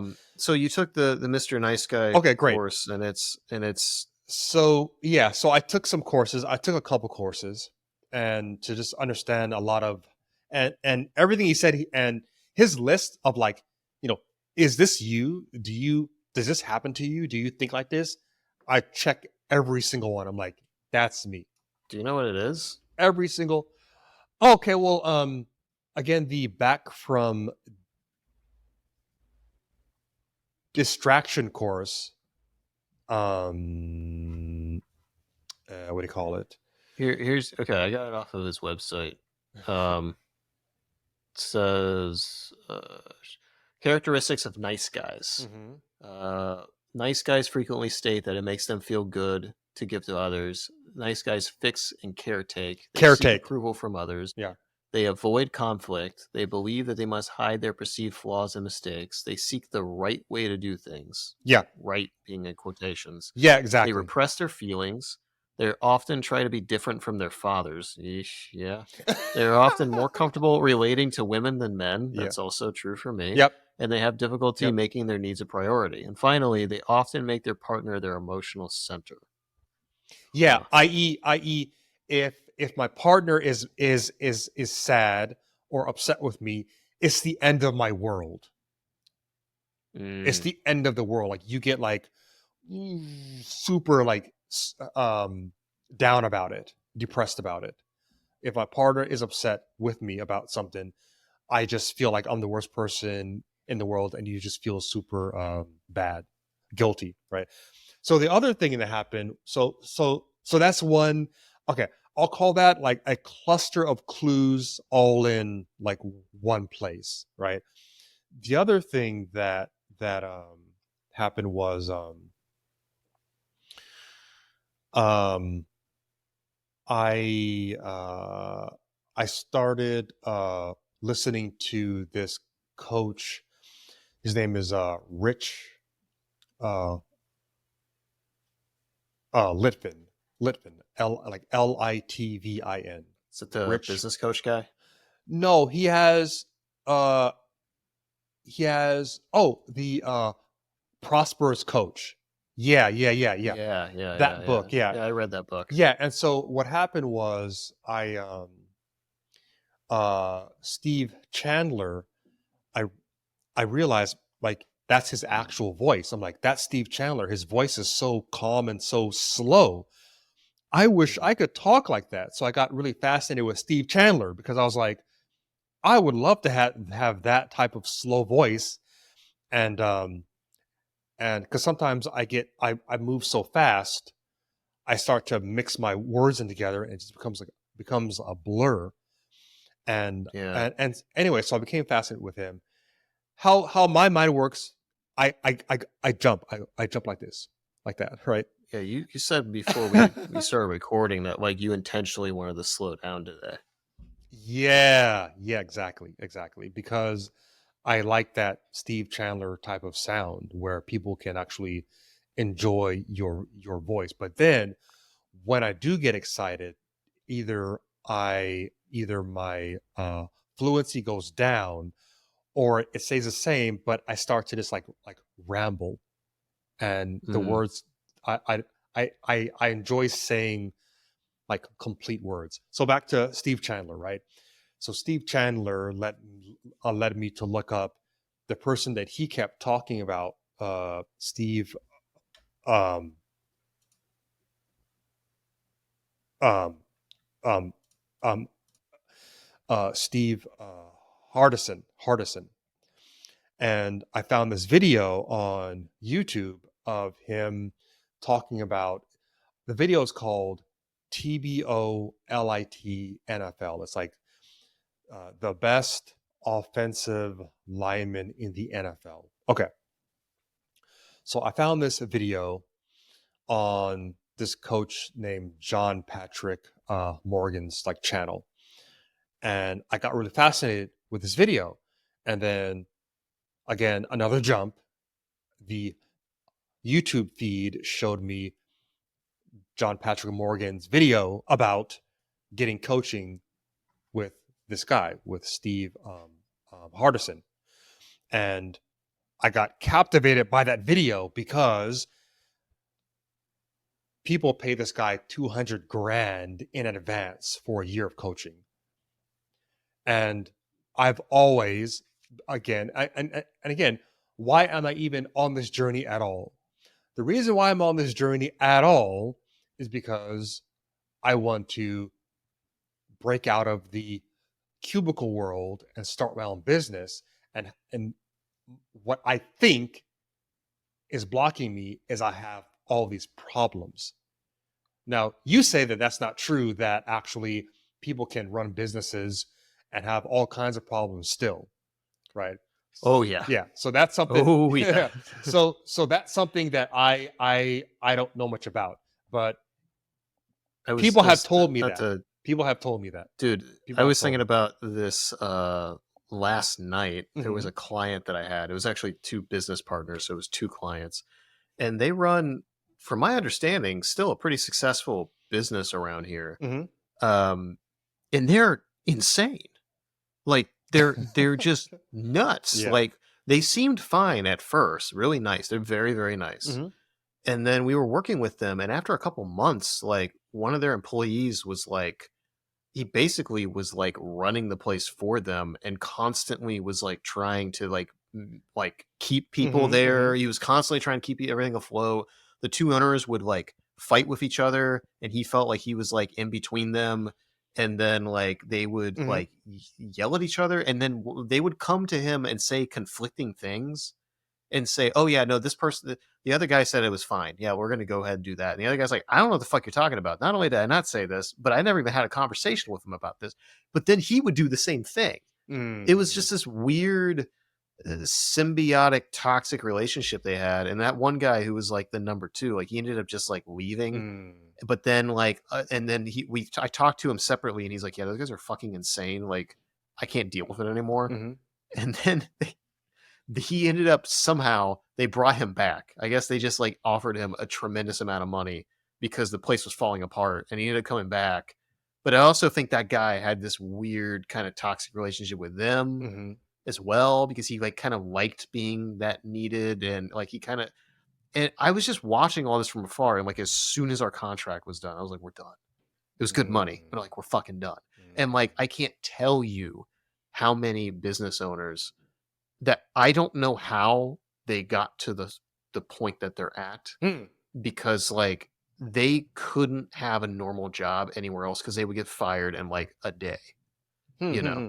So it's rampant. I mean, I routinely find myself defending entrepreneurs and CEOs because a lot of people are just like, "Oh, CEOs are the devil," and it's just like you don't understand. And a lot of times they make decisions that I've had a lot of conversations with these people, and they have to do layoffs. And they have to do things that they don't want to do, Mm-hmm.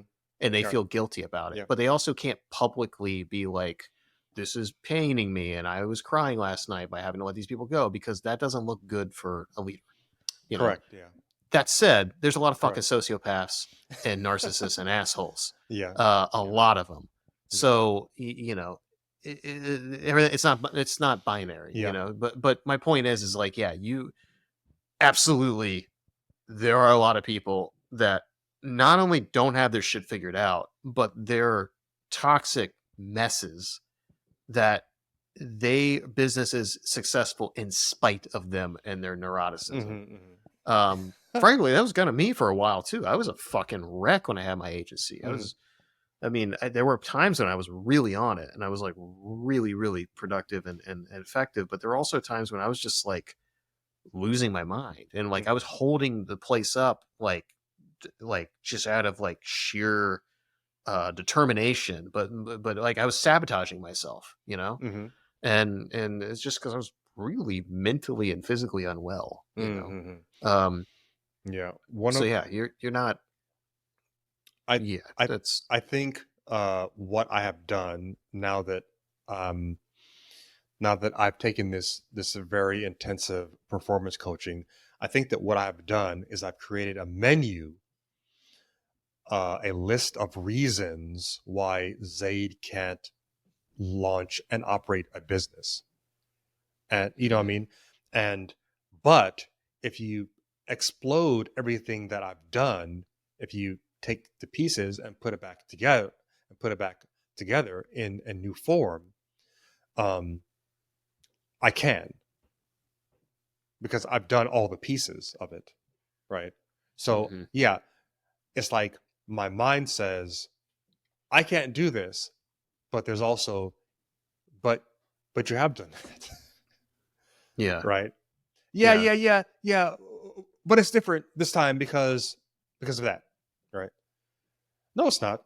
It's the Mm, same thing, you know. So yeah, back to and this actually this connects to what I was talking about when about John Patrick uh, Morgan. Morgan. So what happened was I think in 2020, um, this is after I moved back from LA. You know, when I was working with Tentry, I moved to LA Yeah. temporarily, and then I got hired back up here, and again that same drive to figure out how to make my own money. You know, that's been a sort of drive, uh, a running drive in my head since I was like 20 years old. Like, learn how to make your own money, right? And what happened was, when I moved back, that drive came back. Like, yeah, I have a job. Yes, fine. However, I still need to learn how to make my own money. Again, this is back to safety. It's back to safety. When I'm able to make my own money directly, I will be safe. Make sense? And that in Yeah. this job, I'm not safe because I could be fired or laid off at any moment. Right. All right. So I take this class with John Patrick Morgan, JP. Okay. So I take this class with him, and the reason why is I asked him, I was like, because I watched this video of his experience with this $200,000 coaching service that he invested in, and I emailed him and I asked him like, if if I had the ability to create $200,000, I wouldn't need coaching. I would just keep the money. So how did you make that money? That's my question. Like, how did you do that? And so his answer was, is that the answer to your question is in that, that 2 hour TBO LIT NFL video that you keep watching. The answer is in there, and the answer is that who you're being creates things that you do out in the world, and being is just your deep programming that you aren't aware of, that deep limbic animal back of your mind programming. And so what his course is basically, it's like 2 months, but the first 2 weeks they call it Hell Week.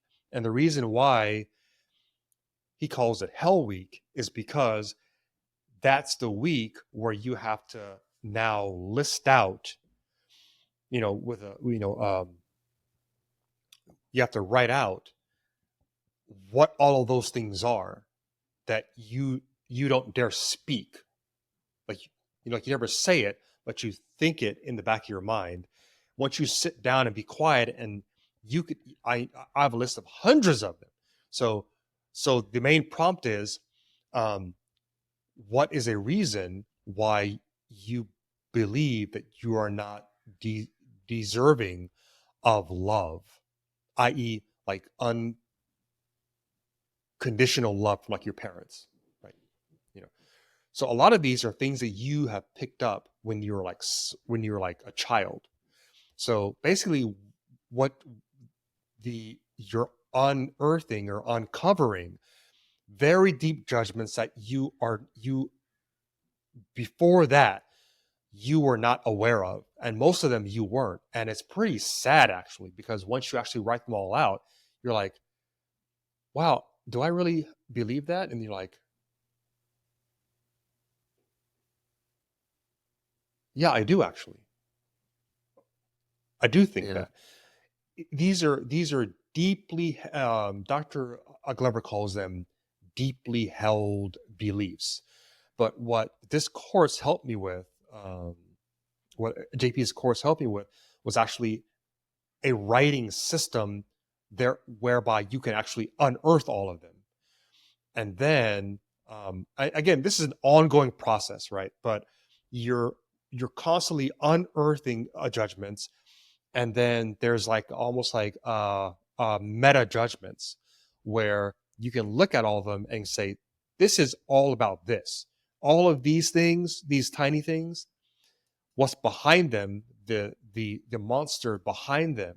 And there's always monsters behind, right? You can keep going back. Like, how did I create that thought? Okay, how did I create that? Okay, how did I create that? Until you sort of get to the core thought of like, I believe that I am, you know, fundamentally flawed, right? So that's what it is for me. Like most of my judgments come from or stem from or are derived from the core thought is like I am like at like this at like a soul level, at like a creational level, broken. Does that make sense? Mm, That I am on yeah. a sort of a cosmic level, broken, right? So, and then yeah, there's one, and then that one explodes to 10,000 other things, because what you're doing is you're taking something in the world as evidence of your brokenness. And so what this course is about is basically the idea that you have power and agency in doing that. You already do that. That's not something that somebody tells you. You do this to yourself. And then, because look, you could have somebody tell you, "Hey, you're dumb." And you could say, "No. No, I'm not." Right? So at some point you have and if you don't have any boundaries like me, you just take it all in. Does that make sense? If you don't have Yeah. boundaries, whatever somebody tells you, you take it all in, right? Um I've heard this called having porous uh ego boundaries. Have you ever heard of that term? Porous No. ego No. boundaries? Yeah. Where like you don't have an idea of, here's I declare that I am this, and if you give me evidence to the contrary, I'm just gonna ignore it. So Mm, that's a good thing. That's a good thing to be able to do. Whereas what I did as a child and through, most of my life is I'm just taking it in, and I'm doing this downward spiral where I'm saying, "Oh, this is evidence of how bad I am at this. Oh, somebody said or did this or didn't do this, or in the email wrote this way or used this word." All these little micro things you aren't aware of. You aren't aware of it. So you do this. So what JP's course was all about was, how can we turn it upside down and do it in the positive way? I.e., how can we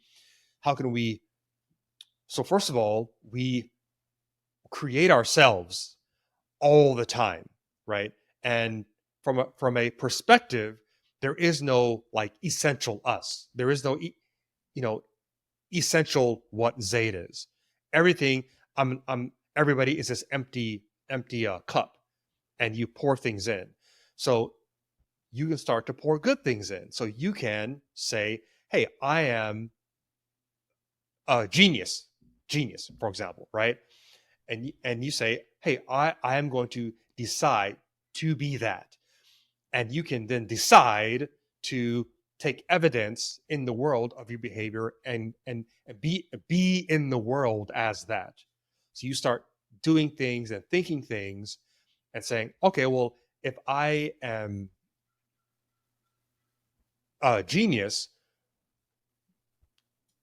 what's that like? What does that look like? How I, how does that affect how I act in the real world?" It's like acting, right? The mm, closest example is method acting. That's the closest example, right? So, and method acting is a way where the actor embodies and lives as that character all the time, even when they're offset, right? And when you do it, it can feel weird because you're like, "Well, this is not me." Uh, J- J- JP's point is what's me? What's me? What if yeah. there is no me? What if there is no me? What if me is that empty cup, and that the world and you partner together to fill it in. And so you can decide, I'm actually this, I'm this, I'm this, I'm this, right? and you can go out into the world and act like that.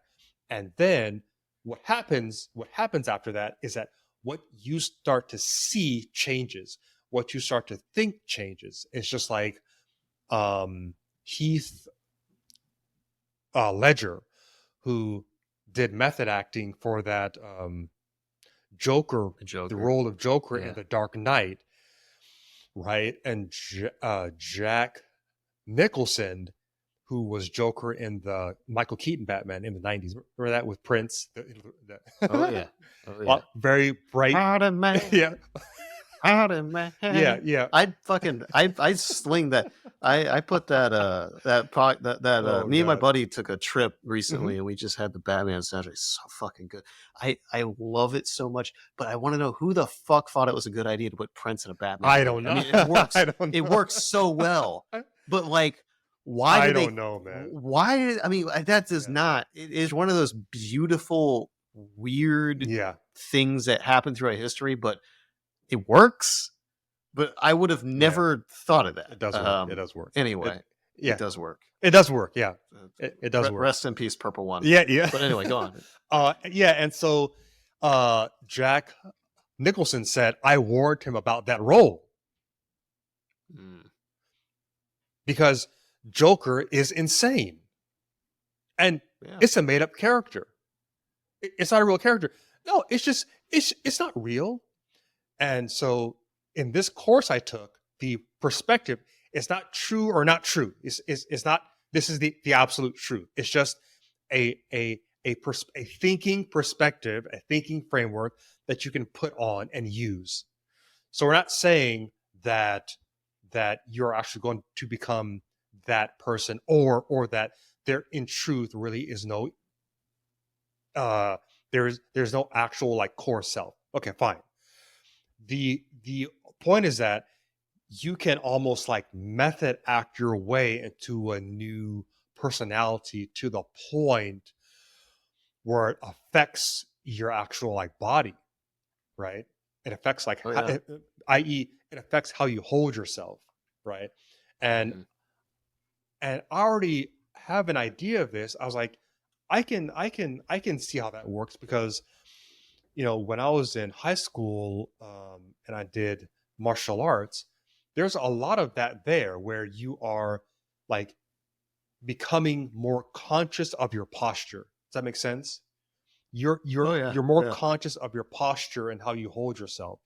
So just being more conscious and slowing down and seeing, so being able to see, if you think of this as like, okay, if you think of each judgment as like a part, right? A part of you that breaks off, you can see that 7-year-old running towards you to say whatever it is traumatized or bothered them when they were 7. So before, it's like instant and you think it's you talking. Make sense? You think, Oh, yeah. you accept that thought into your head without saying, hold on. And so what this course helped us do is say, hold on, is take it and look at it and say, why do I think that? And what are some, how was I childlike, innocent, and thinking that because I was just a child when I created that judgment. I was just a child. So if you can release or free or give yourself from it, the idea is, I'm not saying this is the best or that this works, the best, right? Is that you can free yourself from that idea, and that removes one of those unconscious blocks from doing something. Make sense? Yeah, for So sure. so an example, and I put this together. I had almost like a hypnosis session with one of my classmates in this course, and what I put together was something that I was not aware of, but that is true for me. and it's literally a complex PTSD like case. So for example, um I when I was in college, I really struggled to study or do like any homework. In in grade school and high school too. Great. I always struggled to do like homework and stuff, right? And I put together pieces from what I heard from parents, from my parents, and what I saw on TV, right? Seeing things that it's like when you're like when you're like 7, there's things on TV you like shouldn't see, right? And again, this goes back to the idea of your brain can't tell what's real or not. Mm-hmm. That's why a horror movie scares you. That's why it works. I Because think I watched Hellraiser when I was like 7, and honestly, thinking back, it might explain some things. no. So, but but there are also some things that seem safe and harmless that you think back, you're like, oh no, that was just child's play. But actually, no, actually, your brain took that as like trauma. Like, oh my God, we went through like a war zone. Make sense? Yeah. All right. Yeah. So what I put together is one of my big judgments. I was not aware of this. I did not write this down. It was not in my hundreds of judgments I had written. It was not in there. I had to go deep, deep, deep to even I'll bring this out. Is that if you I'll say it in in like a phrase. If I don't do good in school, I will die. Mm. Crazy, huh? And the reason is that um uh my parents said that if you don't do it in school, you have to go to the army, And in the 80s, Oh shit. if you look at like a Vietnam movies, this all just violence, dude. There's no heroes there. Everybody dies Yeah. in all Vietnam movies, right? So that's one. And then two, like as a child, I remember thinking, because my parents also told me that the the people who don't do well in school go to the front line, and the front line is where you go to be killed. Your parents were straight up telling you that? Yes. And then Holy shit. and I thought, hold on. And I thought that Oh my god. hold on. Oh. And I thought that that's like, and have you seen the movie Red Dawn? No, but I'm familiar with it. Like, Oh my yeah, God. they're all in the fucking. They just fly down on the parachutes. Yeah. Yeah. And they're supposed to be kids. They're high school kids, right? So these are like Yeah. soldiers attacking high school kids. Anyway, so I thought that a front line. So again, this is spinning. This is spinning. So going back to this idea of spinning, we weave these things together. We weave these stories together without being aware of them. That we're doing Mm. it. Okay. So again, back to this 2-month course I took. Let's learn how to do that in the positive. So another thing I saw was that, oh wow, they actually do kill kids. Because I was like, no, that's not. Kids don't get killed, right? But if you watch like Red Dawn, no, kids get killed. Kids get killed. Yeah. Kids die. Kids get killed, right? And then I remember this other movie where this it was like one of these like a Lifetime. Remember a Lifetime like channel? It's like all these like family yeah. drama movies. Cheesy. What? Yeah. Yeah. So Just really cheesy, poorly made. yeah. So I watched this movie about this little kid who got like falsely convicted of like murder or something, like, and as a kid he got executed. Like he got the chair, and the movie shows like a little kid in the chair, like that could be Jeez. like my age, and they put those electrodes on his. I shouldn't have seen this movie, but I'm saying there was too much TV on, like, in my house. Like, that's one issue. There's too much TV on, like, Yeah. open TV, right? So that's why I don't have open TV like in my house. We have TV, but not like open network TV. Anyway, It's crazy though. Like that movie got made at all. yeah, What's the premise? Yeah, the I don't kid does know. something bad. How old is this kid? 8. Yeah. Yeah, What he's like happens at the end? 10. We put him in the electric Yeah, chair. but They're like, wait, what? I need $4 million. Okay, here you go. Let's fry some children. yeah, Yeah. yeah. So it's not even like that. For some reason, I guess to dial up the drama, they like show the kid like doing like the whole like I'm frying like whole like frying thing, like in the chair, and I'm just like, This was on it Lifetime. was on some channel like that. So I was like, oh my god, people do actually kill kids. It's true. They do kill kids because it's on TV.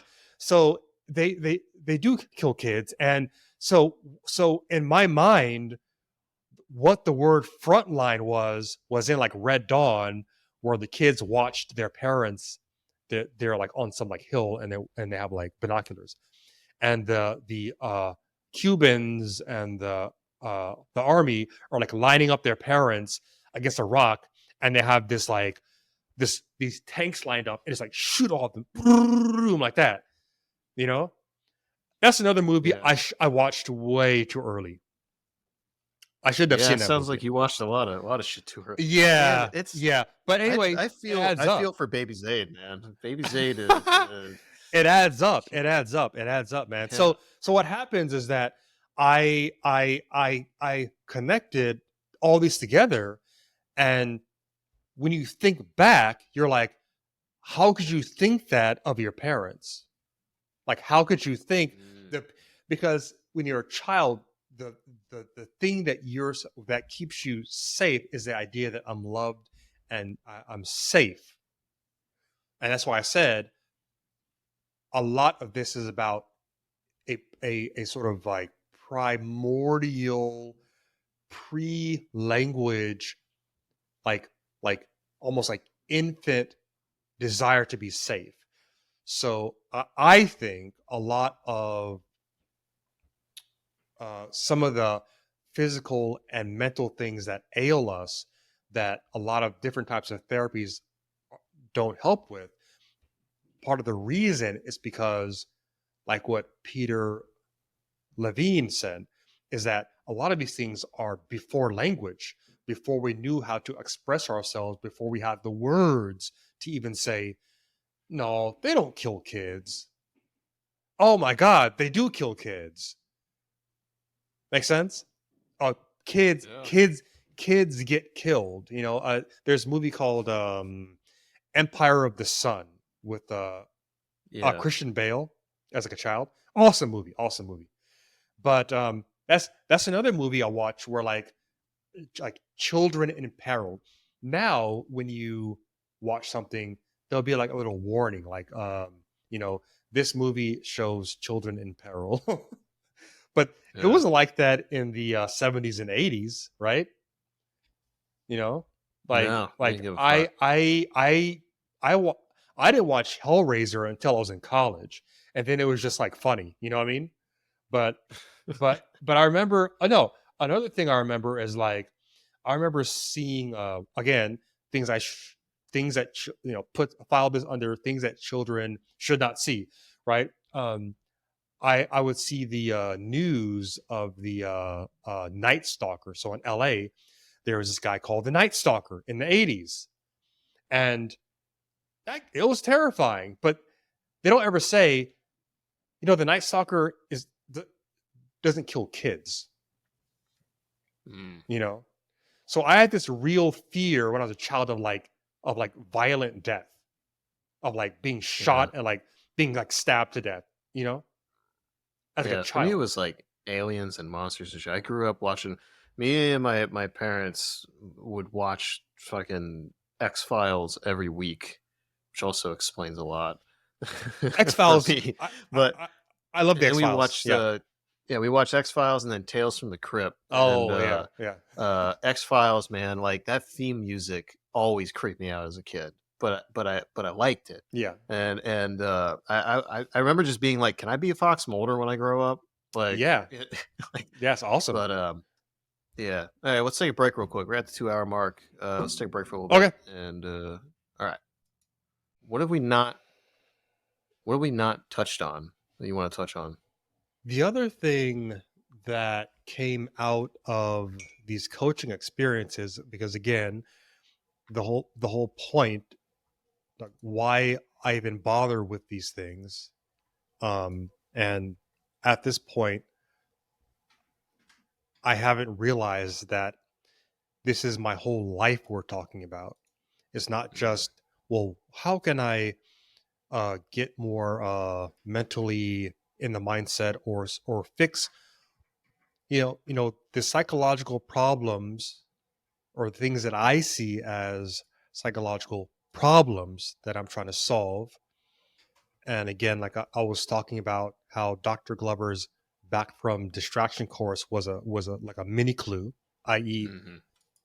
the idea of take your ADD and use it as like a water divining rod. Like use it as your barometer, right? And Yeah. as and oh, as an aside, one of my classmates in that class I took with John Patrick Morgan, she said, what if you looked at your stuttering um, as a barometer, Mm. i.e., how you're doing in terms of your stress and your anxiety and self care, and when do you need to remove yourself, or or downshift, or go off and take care of yourself and come back later. Because yeah, I do tend to like just keep going, right? And I keep going, but not in a productive way, in a way that's distracting. So a lot of what's happened to me in the last 2 3 years is I've learned to slow down, and I've learned to see, I've learned to notice my body changing and giving me feedback and saying, hey, you're anxious in this moment. What's that about? What can we do about that? Or do we need to, you know it's like, how would you treat yourself if you were a different person? Like, would you treat your friend like that? Would you treat your child like that? If you were a child, if there were two of you, and there was Josh as an adult as you exist now, and there was Josh as he was 7 years old, would you put that 7 year old child into that circumstance, or would you take care of them, right? Yeah. And the response is, oh well, but I'm not seven. Right. And so the issue is, yes, you are seven. You are seven, because many people are not very mature. But so a lot of people do walk around as like 10-year-old kids. So that's one. Yeah. That's Yeah. one. Well, one. Two, all of the different challenges you've had that push you, and that have pushed me to look into these things, splits off this other personality of, I'm going to take care of myself and I'm going to take care of you, 7-year old. And that puts you ahead of a lot of other people. That puts you ahead of a lot of other people who've never investigated anything.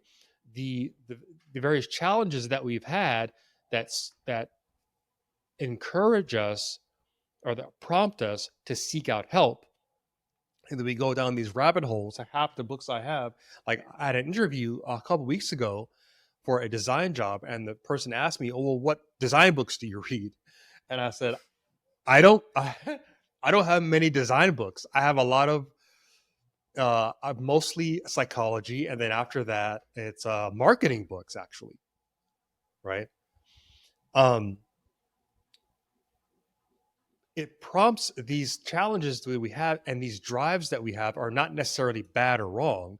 They're there for a reason. So my drive to figure out like the what is the gap between me and somebody who runs a business is partly like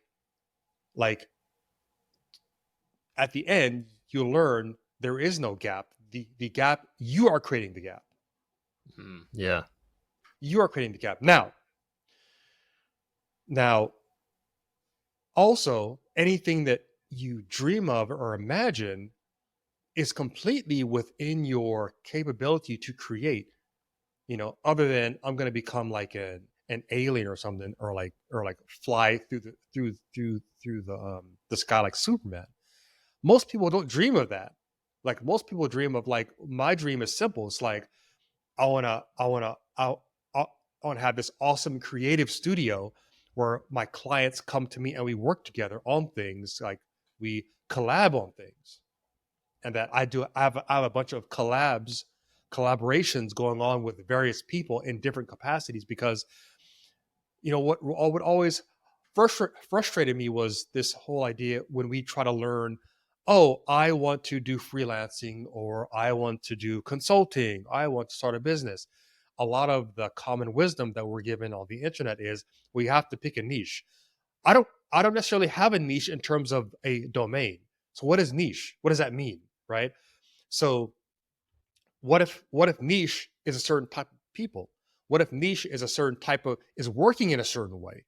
So my niche is not a certain type of business. I love all types of businesses and projects. I want to work with anybody who wants to create anything, right? But my niche is do you want to work in this way? Is do you want to get messy and play live and experiment with things and try things and be up all night, right? I went to this event called Startup Weekend, and I got another clue there, because my energy was so high. I felt so good.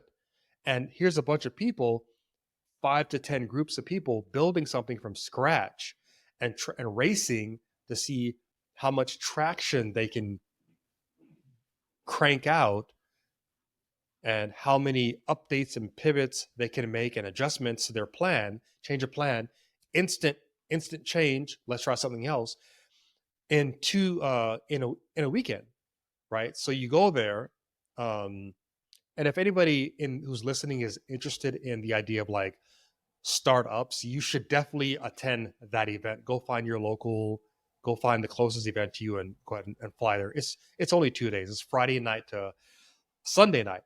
But and I was on teams and we didn't create amazing things, but what struck me was the level of energy that I had, and the level of making mistakes and getting things wrong, and it just being okay. Like nobody, like a lot of my life was about avoiding being wrong, like perfectionism, getting things wrong and making mistakes, and the idea of you're going to die. Like somebody is behind you with a hammer and is going to hit you if you mess something up. So you just don't try at all. And a lot of procrastinating is really 20 different, like, is one action with 20 different possible causes, an infinite level of possible causes, which makes it impossible to write a book about procrastination, because every person's reason is different. Like Yeah. my reason is, if I put something out there, I'm going to get graded / evaluated / criticized, and then I'm going to go get lined up on a wall and shot. So yeah, I'm not thinking that up here. I'm thinking that Hmm. way, way, way back there, in an area that I can't I can't necessarily touch unless you do, again, like I did, go through this process of doing this deep sort of meditative, dropping from your head, dropping down inside your body, and looking at things without words, just looking. looking at things and looking how things are connected in your mind. I hadn't put that together, that if I get things wrong, or if this external force can evaluate me and grade me, then I'm going to die, right? So what I put together is that, if you can imagine it, so my idea is that I want to have this studio, but I packed it up, I put it away. I had this idea in my head and I put it away. And so in taking these various courses, I pulled it out and I said, I pulled it back out and I said, you know what? This is what I want. This is what I want. I want I want to get paid to be in front of people and work with them and solve problems, and using all the everything I've learned up until now, reading psychology books and having experience teaching people and coaching people, right? And the idea is, so my sort of main idea is that what stops everybody else from succeeding in these various, I'm not sure what to call them. They're like solopreneur, um, like start a consultancy, business courses / make money online. Like people For a lot of like people, it's a side hustle. side hustle, side hustle. So one of the big people in that realm is like Grant Cardone, and then there's another guy named Sam Ovens, and a lot of them seem really good at selling their courses, but Yeah. but you very rarely meet somebody who said, I I learned this from Sam Ovens. I finally got my consultancy established. I've met more people who credit their success to that E-Myth book. Hmm. I've What's met the basic? I've met I'm more people from that than any of these online courses. what's the general gist of the ebook Oh, or the e-myth? E-Myth. I actually haven't read that book, but the general um, gist of it is a business is made up of several different personality types who like doing different things. So, for example, there's like the doer guy, and and um, and then there's the leader / a manager guy, and then there's like the admin guy. So there's different archetypes that make up a business, and the reason why you are struggling to establish a business is because you're stuck in this like tinkering like mode. So for example, me, I'm a tinker. I like designing, I like working on things. But that doesn't lend itself to being able to sell. So for example, yeah, I can go deep thinking about the lead magnet and marketing, and I can tinker and put together funnels and play with these tools online. But at some point, your marketing has to touch actual humans. You actually have to talk to people. Content Mhm. that you write has to actually like be somewhere where somebody can read it. It doesn't matter how many videos or how much content, it doesn't matter what you've done if there's no mechanism or no channel by which you can actually interface with people. So if you have judgments and hangouts around interfacing with people, especially a lot of the stuff I've learned from direct response, you know, warrior forum people like to just tinker around, but they like to hide behind their laptops. But if Yeah. you ask them to go and sell this vitamin, go next door and sell this vitamin, or like in the Wolf of Wall Street, go sell this pen, Yeah. go sell this pen. They're going to leave their bedroom because they have a sort of fundamental estrangement to other human beings. And business is other human beings. Yeah. And it's Business rampant. I is mean, literally other human beings. Like you are trading. You're trading. It's not. a lot of people think of this, and this is the part of the sort of drop ship, like internet marketing thing, is like there's a way that I can siphon money from the internet without actually like selling anything or providing actual service.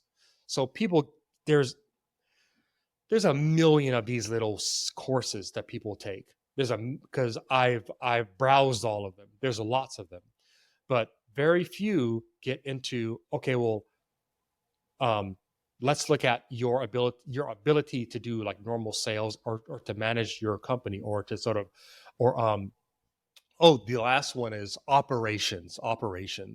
So those are all different, like, people that you have to embody. So you have to learn a little bit of operations, a little bit of management, a little bit of the doing, providing the service, a little bit of the admin, and you put together your own little systems. You have to put together your own systems, right? Yeah. So that's the main gist of the book. I haven't read the book, but it's old enough where I've read pieces of it online. Yeah, and Yeah. there's something. Fuck, I remember back in the old Black Hat world days, like I mean, like 2007 and shit like that, when Tim Ferriss was first coming up. There were all these like gurus and coaches, and it was kind of novel back then. A Mhm. lot of people were starting to get into online marketing, and Yeah. they didn't know any better. And so, I Correct. actually one of my best friends, like he and I ended up starting a business together at one point, and um, I met him on one of those marketing communities, and he Mhm. was getting into it, and he's like, "Oh, well, what about this and this?" And I'm like, "No, stay away from those guys. Like, they're just a bunch of hucksters. Like, Mhm. here's where you actually go if you want to get the real information." And it wasn't this pretty packaged stuff. It was just a bunch of random people that had written guides.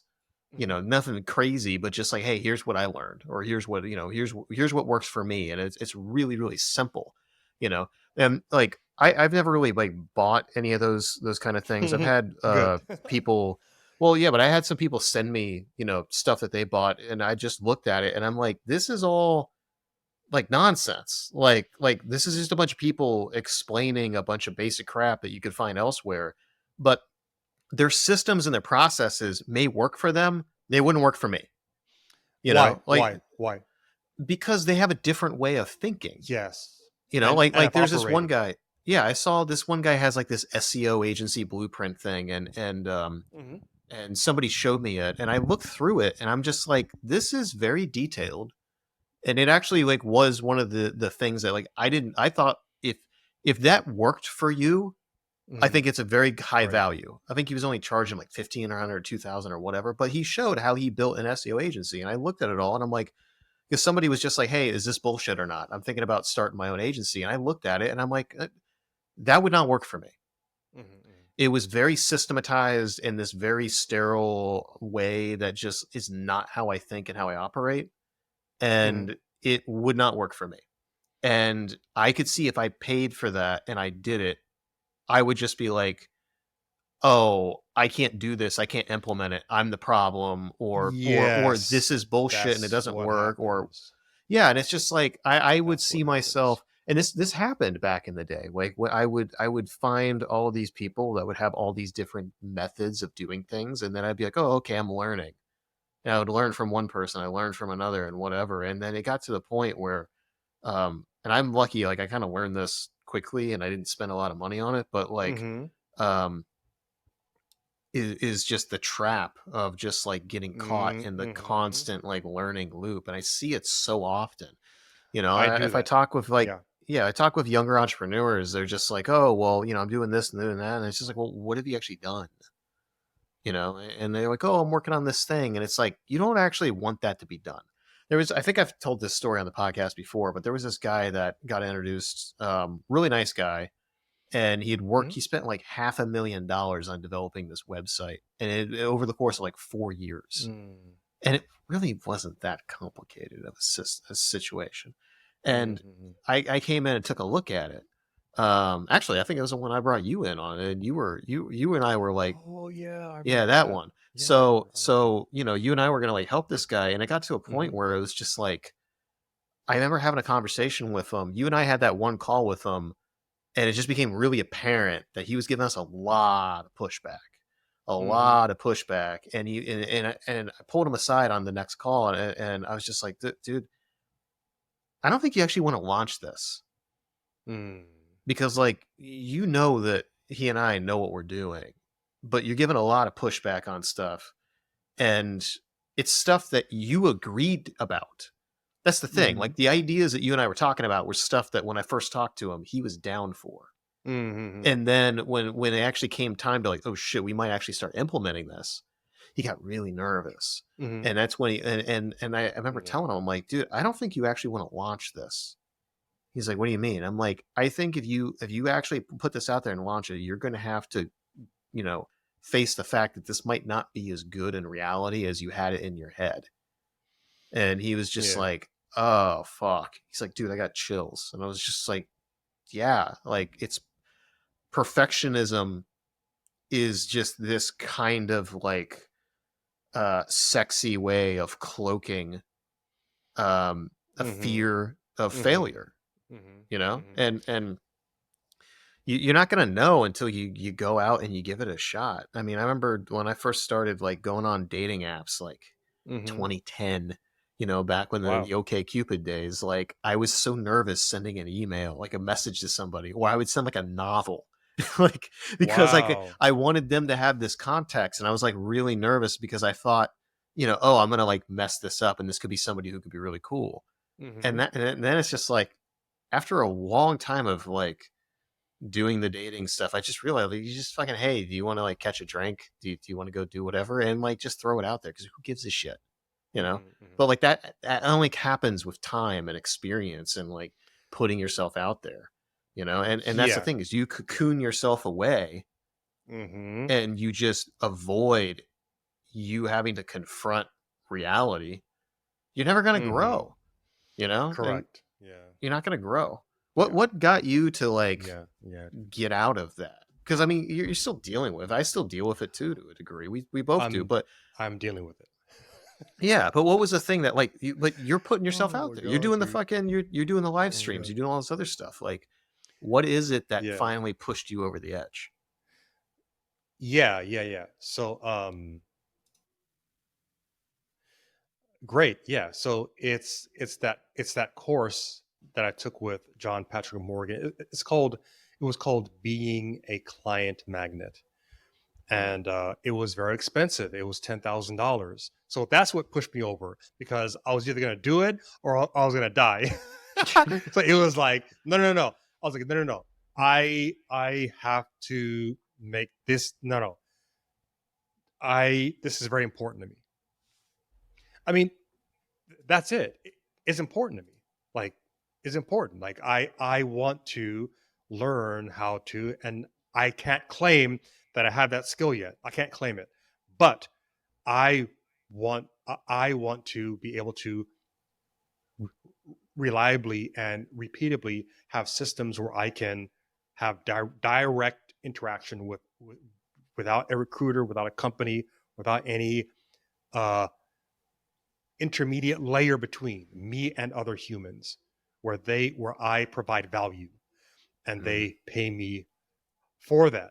So what happened was, in taking this course, I realized a lot of things, but the course got me really depressed. So I'll say that the course got me really depressed for about a year. And then because on a testimonial on the page for the course, this got me really depressed. No, like that for me, that hell week, it wasn't a week. It was the whole 2 months was hell week.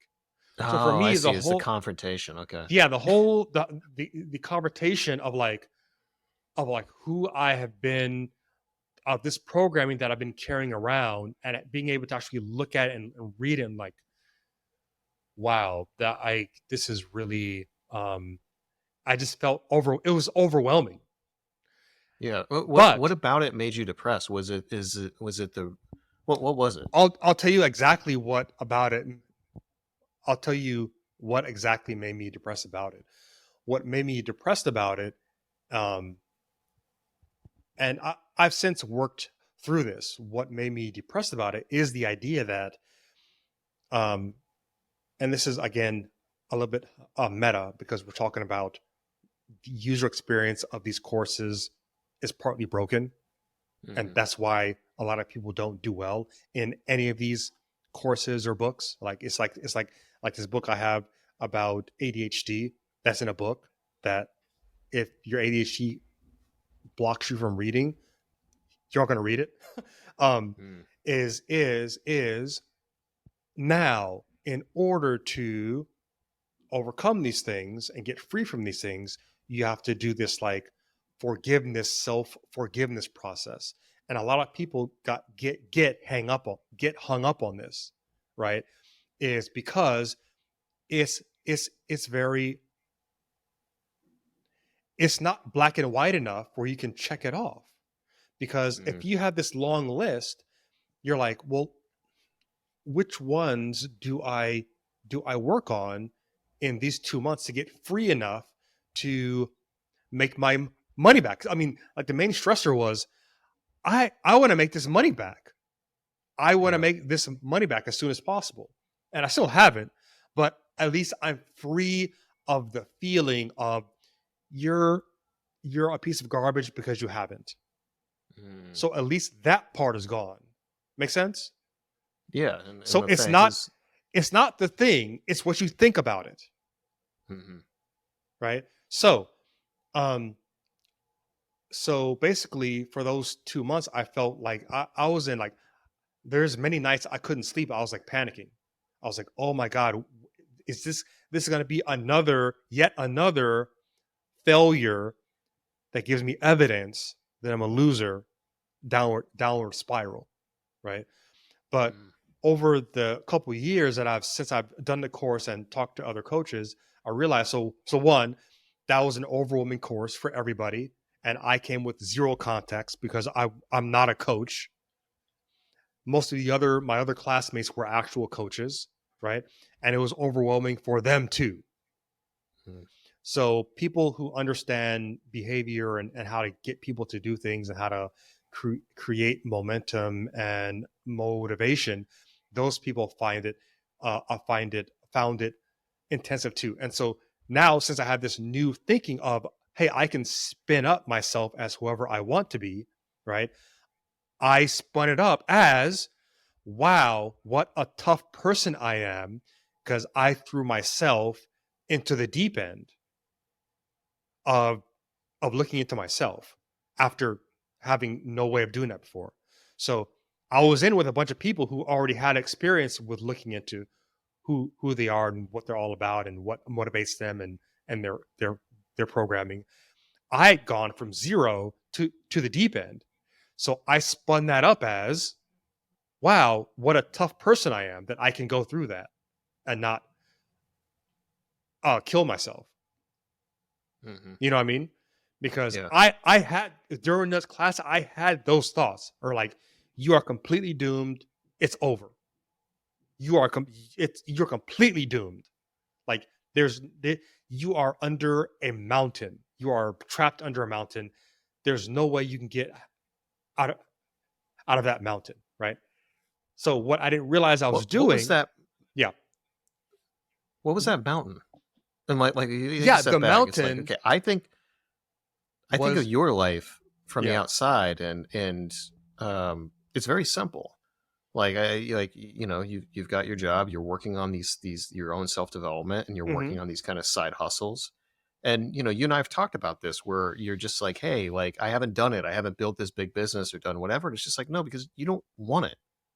What hmm I mean by that is, like, you and I were talking about this yesterday. It's like you are using all of this as a learning experience, and you're constantly trying to have a better understanding of yourself and how yep, you can help others, and the best way of doing it. And you've been trying things, a lot. I think from the outside, if people didn't have the context, they would look at all these little projects you started, and they would look at it as a string of failures. But I yeah, don't, yeah, because what happens is that I see you through the last like 3 years. Like, you will try something and you'll be like, okay, I kind of like part of this, but it's not giving me energy. This isn't it. And then yeah, you'll try something else and you're like, okay, I kind of like this, I like elements of it, but it's not getting else. And the thing is, like, you existentially don't need the money. You don't need the job. Like, you don't need like to make this work. So you have a steady job. You have this thing, and you're using this as you're split testing. I mean, you're like you and I always talk about, like, you are trying to try enough things and narrow it down and narrow it down and narrow it down until it just clicks, and you're like, oh shit, this is what I'm supposed to do. Yeah. This is what I'm supposed to do. And the thing is like, there's no template. What you want to do is figure out what all these other people are doing and where it's broken. Like like Correct. you just said, where the user experience of this is broken, and you're looking for all the little nuggets, like, the John Patrick Morgan dude, like all these other people. You're finding things that work, and you're finding elements that are successful, but there's a lot of other shit that's not. Yes, And yes, so yes. you're going through all this constellation. Yeah. You know? But now, since that course, I've spun it up as that. But before that, I spun it up as the string of failed projects, because I said, well, I took this course, nothing came from it. I read that book, I just felt worse. I took that course, I just felt worse. I just felt worse, right? So there's when I did the McGuire program, which is this stuttering recovery, and I think 2006 or something, right? And one of the attendees, Rich, he was the oldest guy in the group, and he was a film editor, so he basically got to sit in a dark room by himself and work on things. He didn't have to talk. He was older than all of us, and he struggled the most at the boot camp. It was like a 4-day boot camp, right?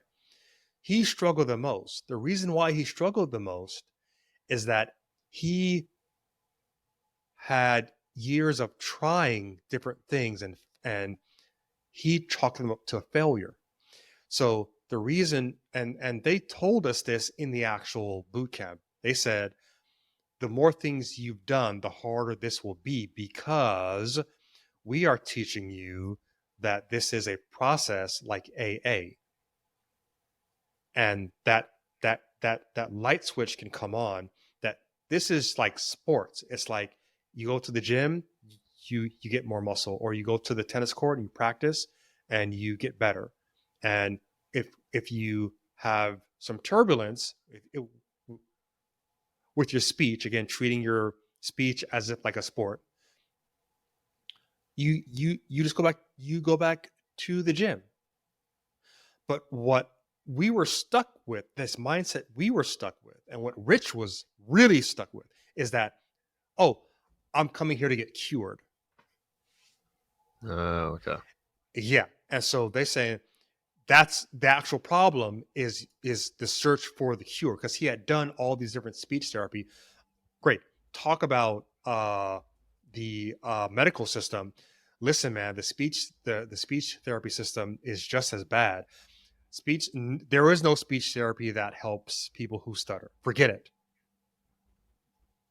So this program is a rogue program. It still is. It's out. That's why they can't do workshops or boot camps in every state in the US. That's why it's blown up in Europe, and it's blown up in India, because Europe and India doesn't have the same rules around certifications and licensing. Like the first McGuire program I went to, one of the graduates was a doctor, and he was there literally just to make the boot camp legal. Like, he was literally just there, like, and he's a doctor, right? Yeah. Because this in the US falls under the term of like healthcare, right? So I turned in the last 2 years, I turned that way of thinking upside down, just like JP talked about, right? Is you have a creating spiral. You can create yourself as the things. You could see from another perspective all of these things, all of these deep ends I've thrown myself into with no experience means like I'm like so there's this comic book, there's a graphic novel character, John Constantine, Mm-hmm. and he throws himself into like very dangerous situations, right? Yeah. And I can just decide that's what I do. I throw myself into the deep end, and I have an ability to do that, whereas other people would feel, well, I'm in this thing, I'm in this space, and I don't know what I'm doing. I'm gonna back out. I what I've decided now is that I built up a tolerance for that level of discomfort and not knowing, and that in and of itself is a superpower. Make sense? Yeah. So that level of tolerance, you can come with me with, you can come to me with a baking business. I don't have to know anything about baking, but I can still help you. So I don't have a niche other than the type of work, the way of working, the way that I work. It's intuition, it's thinking, it's exploding things like this sort of exploding diagram. I take into everything apart, and then I can put it back together in different ways. Kind of like have you seen or have you read the Watchmen graphic novel? Watchmen? Yeah. Yeah. Yeah. Watchmen, Alan Moore. great. So how Dr. Manhattan, right? He's on some other planet. I forgot what planet he's on. And he's taking the grains of sand and he's making this like glass crystal palace of it. You know what I mean? Mm-hmm. You come to me and you say, I have sand, right? And I say, no, you have glass. You have glass. And you can take the sand and we can make a crystal palace if we compress things, kind of like how people make, how in nature we have diamonds, right?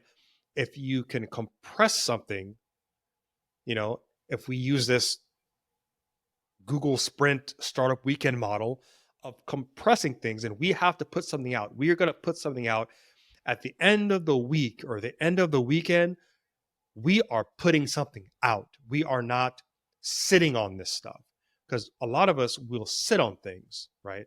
I have an entire Google Drive of things that I've invented or made up or ideas, and then you're like, I sat on it, right? Oh, me I too. I would, Thousands. yeah. Thousands. I want to be. I am that person who will push it out, who will push you out. I'll push you out, right? You say, I want an example. An example. You come to me and you say, I have this idea for a book. It's been on my Google Drive. It's just been there for a long time, 10 years, but it's an amazing idea. And let me talk to you about it. And you talk to me about it, but you won't go and talk to other people about it. But you don't realize, if you just went and talk to other people about it without fear of shame or being guilt tripped or being said, oh, that's a dumb concept, you'd have your book out. Yeah. But what I do is I want to be, again, like being a parent of a 4-year-old. The 4-year-old comes to you and says, "Look, Daddy, look what I drew." Right? And the parent will always say, "Oh, dear, that's fantastic. That's great," because the parent knows that if they dumped on it, you're going to stop drawing. Mm-hmm. It doesn't. At some point, it doesn't matter how good it is now. Yeah. You're It doesn't encouraging the matter. You're craft, you're not the encouraging the outcome. craft. Exactly, Yeah. exactly. The outcome will come later on, right? There's this graphic designer. Her name is Lori. Oh my God, I forgot her name. She has a workshop, genius, called Mistakes on Purpose. And if you go on Flickr, you can find her backlog of all the work the students have done. It's called Mistakes on Purpose. She's trying to get people to learn to be creative. To be creative, you have to mess up and do things and try things. You have to experiment. So she gives people a bunch of big markers, big course markers, like Sharpies, and paper. and she just like draw things, and people have so much fun, right? Because she has created the space, this non-judgmental space, right? Yeah. I started a meetup group once, uh, and I did the same thing. I did it was a UX meetup group, right? And I said, hey, instead of you coming and listening to presentations from software vendors and from companies, we're just gonna like sketch stuff just for fun. And I'm gonna make up the project. I'm just gonna make it up. I'll make it like really like nonsense, something fun. And I'm just gonna bring Sharpies and big, like poster board paper, oversized post-it notes, right? The big posters. And people would just say, "This is so much fun," and I created it for people like me who are trying to move into UX. So I kind of aimed it at web designers and graphic designers and other people. And there's a lot of these kind of people in LA. There's a lot of people who work in media, like Disney, Nickelodeon employs a lot of people. There's a lot of the music labels employ a lot of design people, right, as well, and multimedia people who work in Flash, people who work in Adobe or Macromedia Director. And what happened was very weird. A lot of managers showed up. I was trying to do like a Bruce Lee thing, where, hey, I'm the person who has gone to the mountain, and I've got all this knowledge in these workbooks because I'm the one who's gone to all these conferences and workshops, and I know you guys can't afford them. I'm going to bring it to you free. So I literally brought my workshop like workbooks, and I said, we are going to take from these. We're going to actually do these exercises. And a bunch of like UX managers showed up, and I was like, why are you guys showing up? You guys already have jobs. You guys are fine, right? But one thing I realized afterwards is that it's still a job. And I had to actually get into UX and do work and work for several years. I've done this for 10 years already, up to now, to realize, oh, that's why they showed up. It's still a job. Meaning, what you work on is not as fun as you think it's going to be when you say, I want to design apps and I want to make the next Uber app and Airbnb app. And you have all these dreams of like, and visions of like the kind of projects you're going to work on. The reality is most UX is internal.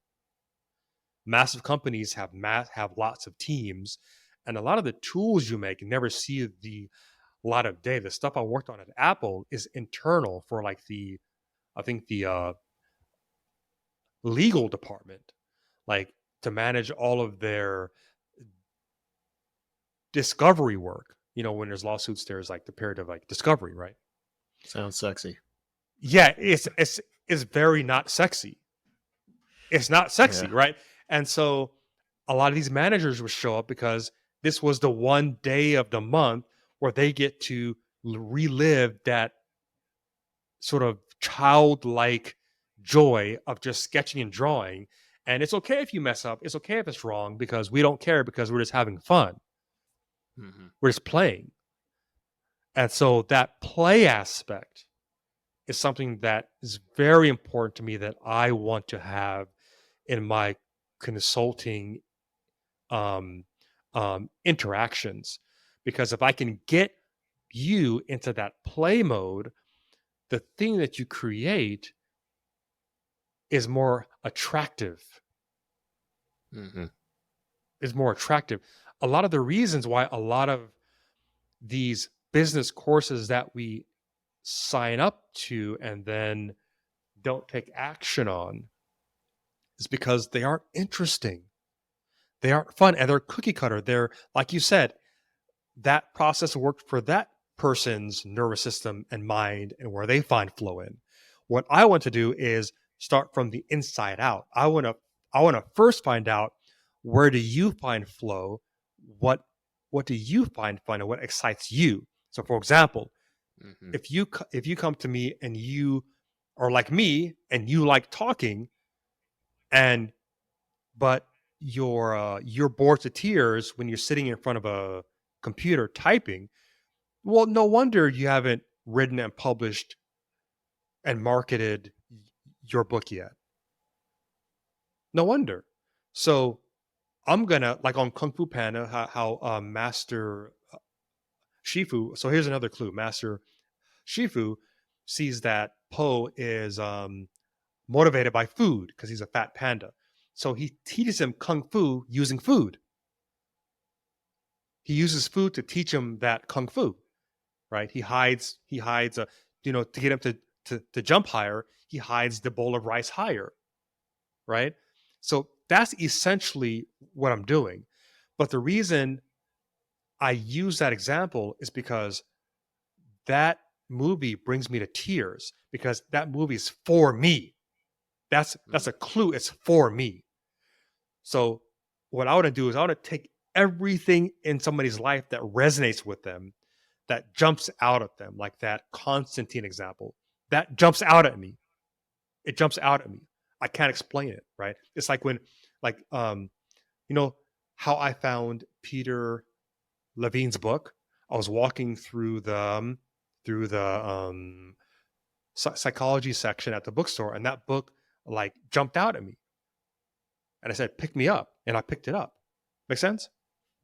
Yeah. So Yeah. so what your brain picks up, from your sort of visual realm, or what your brain picks up when you hear stuff, like when I said that how I got into graphic design was I saw somebody doing it and I said, "What is that? What is that? What is that?" Right? Because that's something. So that's a clue for me that there's something in that for me. So if I take all these things and I put it together, kind of like the in Affinity Gauntlet with like a Thanos, if you take all those different crystals and put them together, and then you do the snap, you can change the world. But you have to figure out what that is. And that's what I want to do for people. I want to help people form that, what is their version of that gauntlet that they can use to snap. And for some people, it's like this. It's like going on live. And from that, everything else unravels from that. So instead of saying, "Oh, I have to do an outreach list. I have to talk to people. I have to go on LinkedIn." If you don't find energy on LinkedIn, don't go on LinkedIn. Do not. Yeah. But, oh, well, but this course said I have to use Reddit, I have to use LinkedIn, I have to do that. Take everything. If you get anything, okay. If you get anything from this episode, is just like what I mentioned with your perspective on medicine. You are the customer and everybody works for you. If your doctor doesn't work for you, fire the doctor. The doctor is not a police authority over you. But most people treat the doctor as that. Oh, I have to listen to the doctor. Like, or else what? What do you think is going to happen? Do you think the police are going to come and arrest you? I think a lot of people do believe that. I think a lot of people do believe that if they don't listen to their doctor, there's some actual like punishment coming. Like somebody's gonna, some goons are gonna come to your house and beat you up or put you in a straitjacket and take you away, right? So if you treat every one of these things in your life, every course that you've taken, everything as like almost like as like an employee or a consultant that you hire, you take from them what you want. You decide what from that course works, and you construct your own system. Make sense? Oh, absolutely. Yeah. So if you don't, and that's if I had to sum up the big change that's happened to me in the last 2 years, I now see everything in my life every movie, every comic book, everything as a way to connect with people and a way to connect with myself and my core personality of who I want to be. I can take from that. Yeah. I can create with everything. I can take somebody who says, Zaid, I have a bakery and I want to expand the bakery and I want to double my income. And I can say, what's the last movie that made you cry? And I'll find something in that movie that's the answer. Make sense? Yeah. I mean, Because essentially, it's not you're, sense, it's intuition.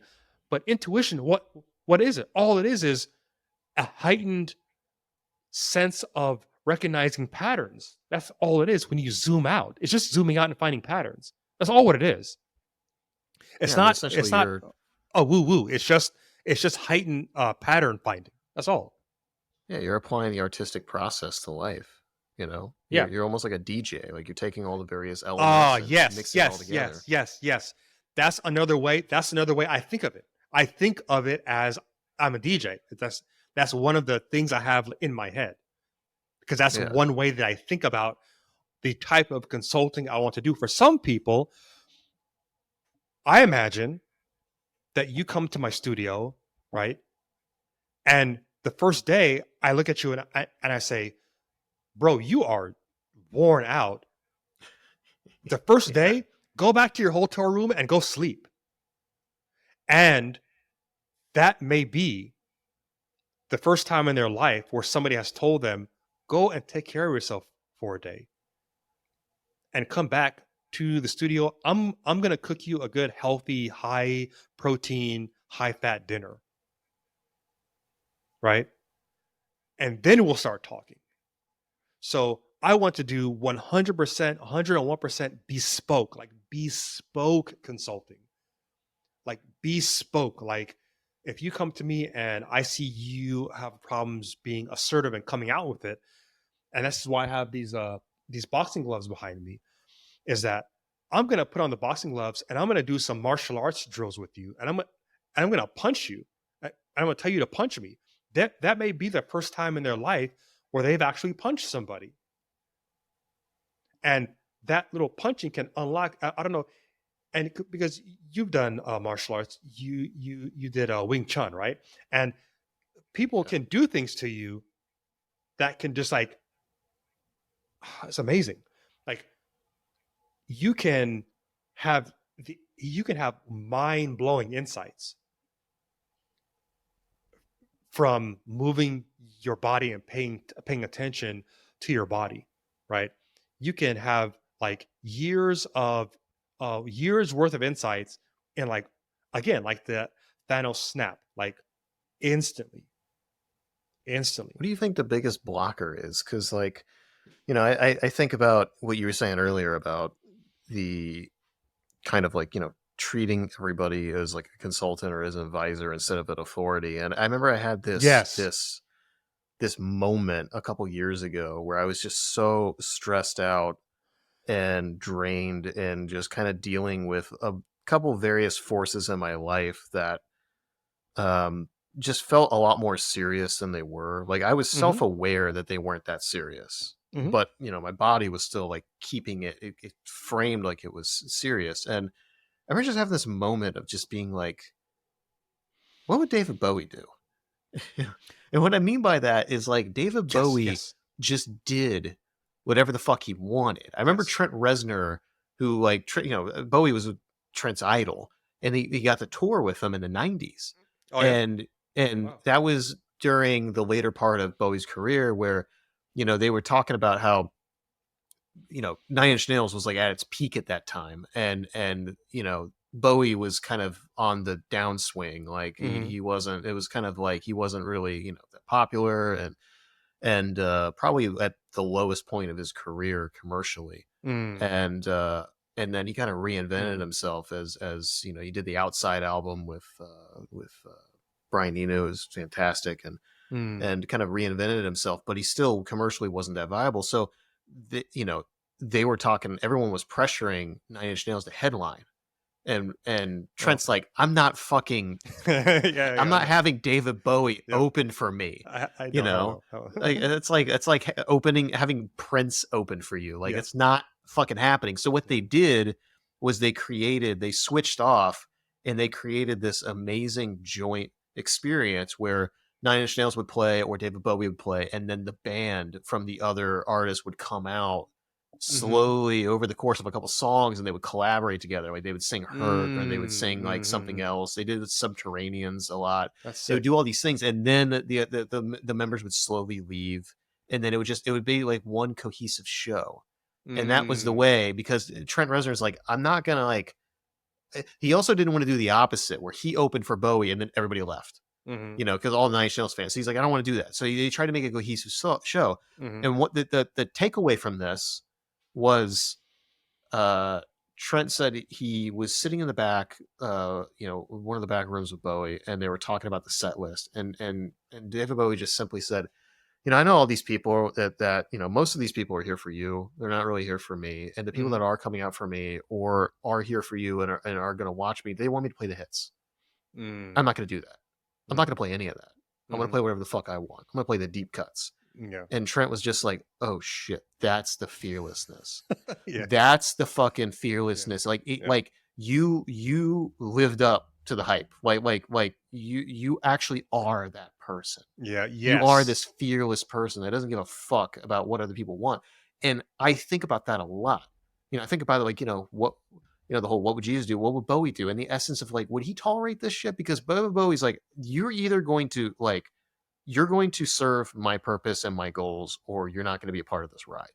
Yeah. And he was a collaborator. He was a super collaborator. However, he always made sure that it fit within the direction that he wanted to go. Yeah. And it's his ride. That was key. Exactly. It's your Yeah. ride. And like, Yeah. I had to be like, oh shit, this is my fucking ride. Yes. Because I always felt guilty about it. Yeah. Like, I always feel guilty being like, I mean, I've always navigated my own ship, but in the context, I never like really, I always navigated the ship, but like I would feel really guilty along the way of navigating. Mm-hmm.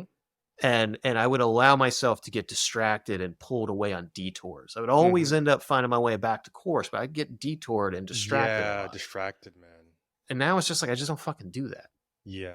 Like, I just don't do it. I know exactly what I want to work on, exactly what I want to do, and I'm going to do that. And it's slower than I would like. I have a fucking autoimmune condition, and I'm juggling a lot of things, but I'm still going in the way that I want. Because whenever I think about like people approaching me with things that aren't not necessarily bad ideas, they're great opportunities, but I'm like, does this actually get me closer to where I want to go? Yeah. If the answer is no, then I'm not fucking doing it. But that took me a long time to get to that point. And I don't know. It's like that's part of the thing. Like, as I've been diving into this stuff with Gabor Mate and all this other stuff, is just seeing all these examples of people that are just self-sabotaging themselves. They get into relationships with people that are like their narcissistic parents or their domineering mother or their domineering father or whatever, and they're just replicating that, and they allow that in their life, whether that be a business partner, their spouse, or friends, or boss, or whatever, and they just get completely eroded away, and they just think this is what you got to do. Yeah, this is an expectation. Yeah, one of the things that makes me feel like, no, I have to do this, I need to do this, and that it's not acceptable to just have a normal suburban life with a job and my kids in school and then go to college, is that I'm trying to, I see myself as an inflection point in my sort of family like line, right? So I see that it goes like this, and then it stops, and there's me, and then I'm the one who turns it around, so that I don't pass on, or that we don't pass on, me, like me and my wife don't pass on. We pass on as little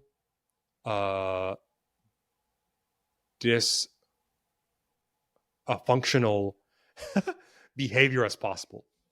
Yeah. Like Yeah. that's how I think of this thing. And so part of the sort of business part is I want to show them what's possible. I want my kids to understand that they have a ride.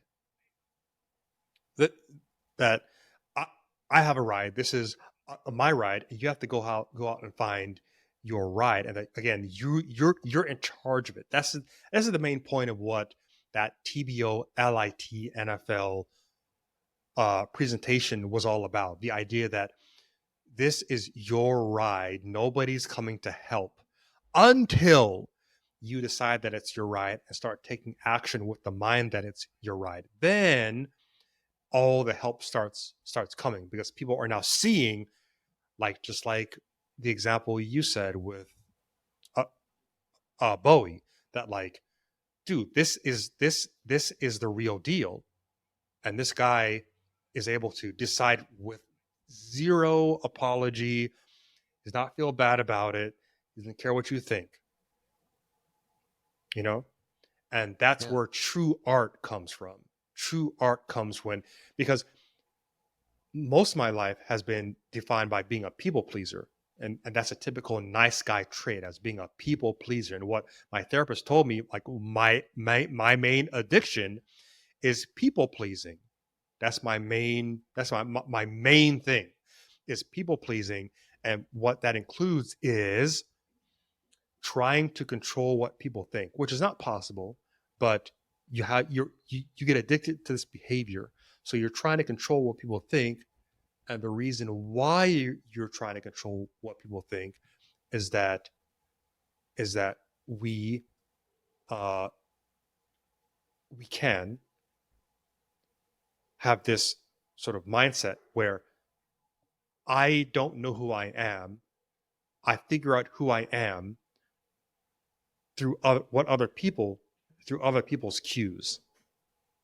Mm. Make sense? Yeah. It's called a reflected sense of self versus a solid sense of self.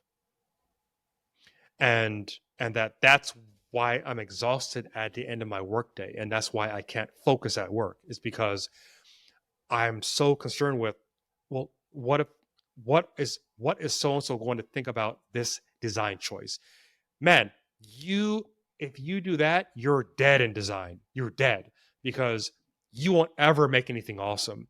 But I noticed when anytime I was in Google Sprint or any sort of fixed collaboration workshop, then I do design. I come up with genius ideas, literal genius.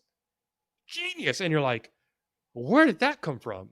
It comes from you being in a state of play, Yeah. because somebody told you, they created this container called a Google Sprint or a collaboration workshop or meeting, that we're just spitballing. We're just throwing around ideas, and no one's going to necessarily judge you harshly. But the cognitive distortion is that somebody's going to judge me harshly for my actual work.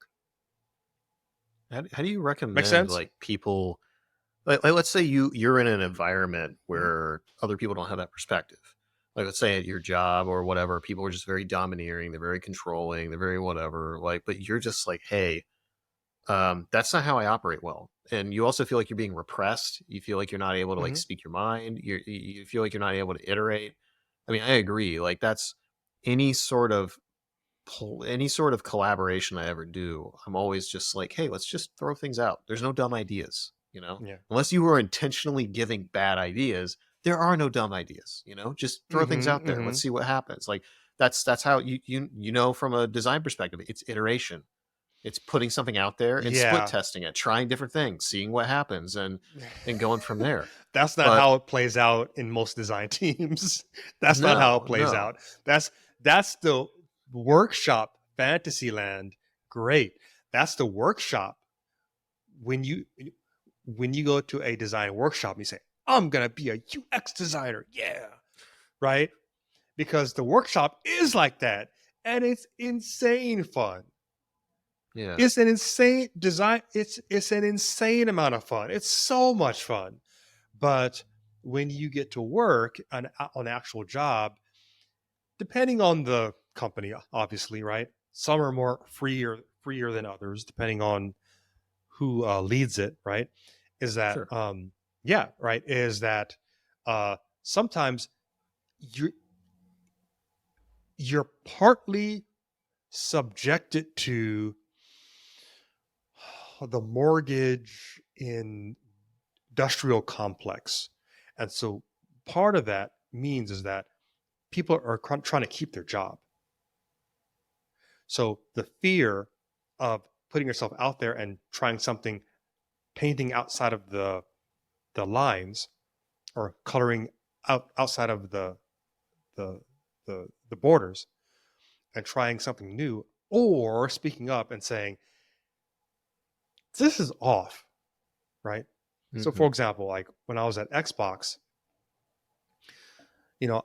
I mentioned to my manager because we were looking through one of my designs, and I was like, something is off about this like horizontal like scrolling like model, like you know. And he's like, yeah, it I know, but we have to work around it. So there's entire models, not like forget about you know a little UI element being off. The model itself is off. Yeah. The Yeah. model itself, and you know what's really funny? I worked on this other project at Microsoft, and when I was getting onboarded, one of the designers was walking me through their design model. Okay, everything in this world works like this, and then it creates that, and then it creates that.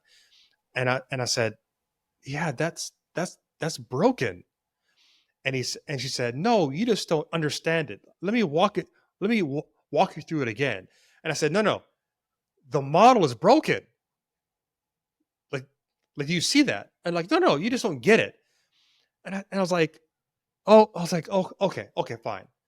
Weeks later, I'm eating lunch in like the break room, and the director of the entire like team is chatting with his friend in the hallway, and he says to his friend, we you know we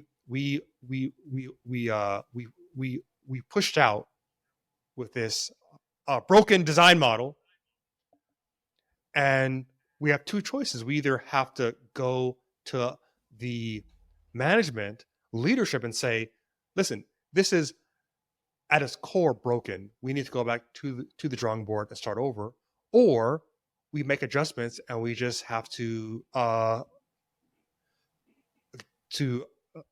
with it. And what most teams do is they just go with it. And I'm not blaming anybody. It's not anybody's fault, but as part of that, I have to keep my job. I can't rock the boat.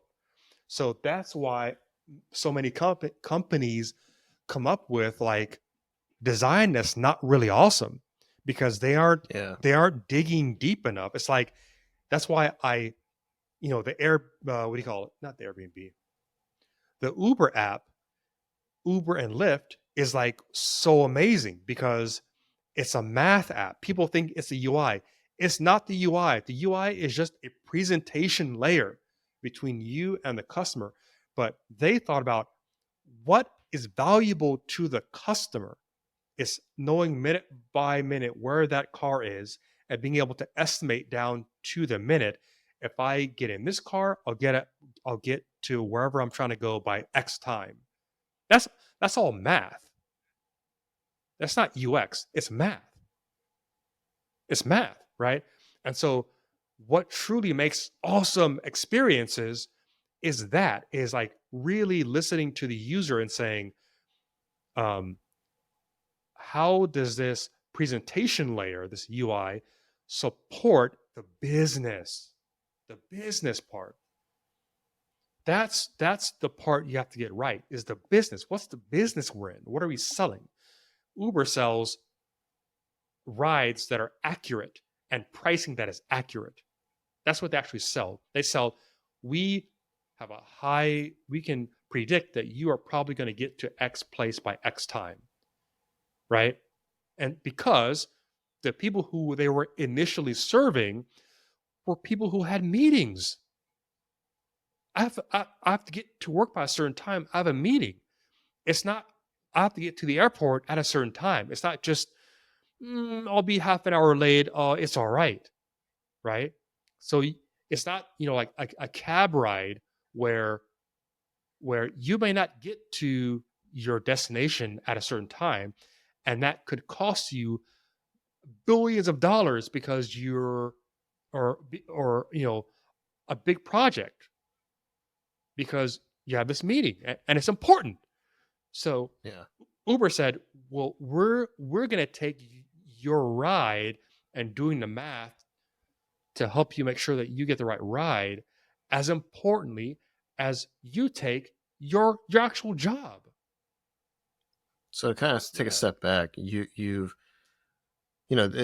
problem Yeah. with the collaboration. So like, let's go back all the layers. So it's just like, okay, I am afraid to speak up, and I am afraid to basically put myself out there because I feel like I'm going to receive harsh judgment, I'll and a get lot of the fired. I'm times, going to die. yeah, and a lot of times it's just bad environments. It's toxic environments. But then you have other kind of, you have the committee bureaucracy route, and then you have another one where it's just like, hey, the ideas, it seems like it with Uber or whatever, like they're just probably doing a lot of split testing and just letting that decide. Yep. I'm sure there's probably some bureaucracy and big personalities, but it seems like from the outside, I'm just they guessing. might take, Yeah, probably.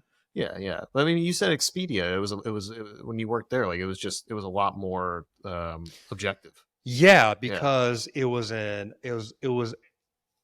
you were doing UX in support of a conversion rate optimization like shop. So everything we're designing is an A/B test. And so you have a very, very set list of constraints, and constraints is always good in design. So you have a constraint, it has to tick all these boxes. It has to be accessible, it has to be responsive, it has to be workable in like basic plain HTML elements, normal drop down, normal buttons, right, normal links, right, and it has to work with text, right. So there's other things, it has to work, it has to be in brand, it has to be consistent with But what's it's already there. removing a lot of ego and like It removes all of bureaucracy it. Yeah, and what's really funny is that how their organization is put together, design is part of like is like on equal footing. So it wasn't common. So it was very common to see our design managers like telling off product managers and saying, "We've already done this. This is the same thing. So this idea, if you zoom out, is the same thing. We've already tested that, and that doesn't work. We aren't doing that. It's not good use of our time. Come back when you have something new, right?" Yeah. And a lot of organizations is top down. So whatever the product manager or the VP says, you have to do. Whereas at Expedia, it was like, whatever makes us money, you have to do. and we don't care how beautiful we don't care what anybody says, what any manager says, because every quarter you want to see like a sort of a boiler room. Every quarter, the entire company gets treated to like free lunch, and they block off this conference room, and the literal like CEO and the VPs are sitting at the table, and the leader of every design team has to show up with literally a list of their A/B tests. Or every product manager, every product manager who runs their pod, right, who runs different pods for different verticals, they have to show, well, I'm doing the hotels Yeah, so a it's all vertical. very just bottom line It's there. super bottom line, and basically What you only get cussed out if you don't make money. hmm. That's So it. how would you think about like all the different organizations that you've worked with, and then you're kind of thinking about the all everything that you've learned as far as like the Mr. Nice Guy, the you know Hmm. all the fear of kind of failure, the procrastination, all the self-loathing, all this stuff. I mean, how do you if you had to sit there and like talk with like younger Zaid Hmm. or like one of your sons or something like that, and you're just like, look, this is how you can go about this is how you can go about setting boundaries and making sure that you're not compromising based on your fear of other people's Hmm. judgments. Hmm. Like what would you say to Yeah. to baby Zaid? Yeah. I basically say trust yourself, trust your nervous system, and don't feel guilty about it. Like like don't feel guilty about that ringing in your head or your chest that says this is bad. Mm, If you think it's bad, it is. Like basically that's it. It's like trust yourself like to an extreme level. Like trust yourself. Trust yourself. Like if you get that little spidey sense, trust that. Like if you're doing a design or if you're working on something, whichever one you think is good is good. It's good. Like you don't, you know, you could ask for help. I'm not saying don't ask for help and don't consult with people. You should always I think you should always consult with people, but ultimately you have to trust yourself. Like when I went to that McGuire program, I trusted myself. I did very little homework about it. I just signed up. I found it after like Googling like stuttering help or recovery programs, and I just did it. Every anything that anything awesome in my life has always come from me trusting myself. Like for example, getting into graphic design. Like I don't do that anymore. I still love it, but that move led to a lots of other things in my life. Right, it led to yeah. me getting employed and thinking, "Wow, I can be employed." Whereas before, I thought I was unemployable. I thought I was doomed. Right, so working on something graphic design, teaching myself that was a lot of fun, led to me getting employed. Getting employed led to me believing, wow, if I get employed, I could do what else can I do? What else is possible for my life? See, that's how down I was. I was like, I'm doomed. I just finished college. I'm not employable, period. Right.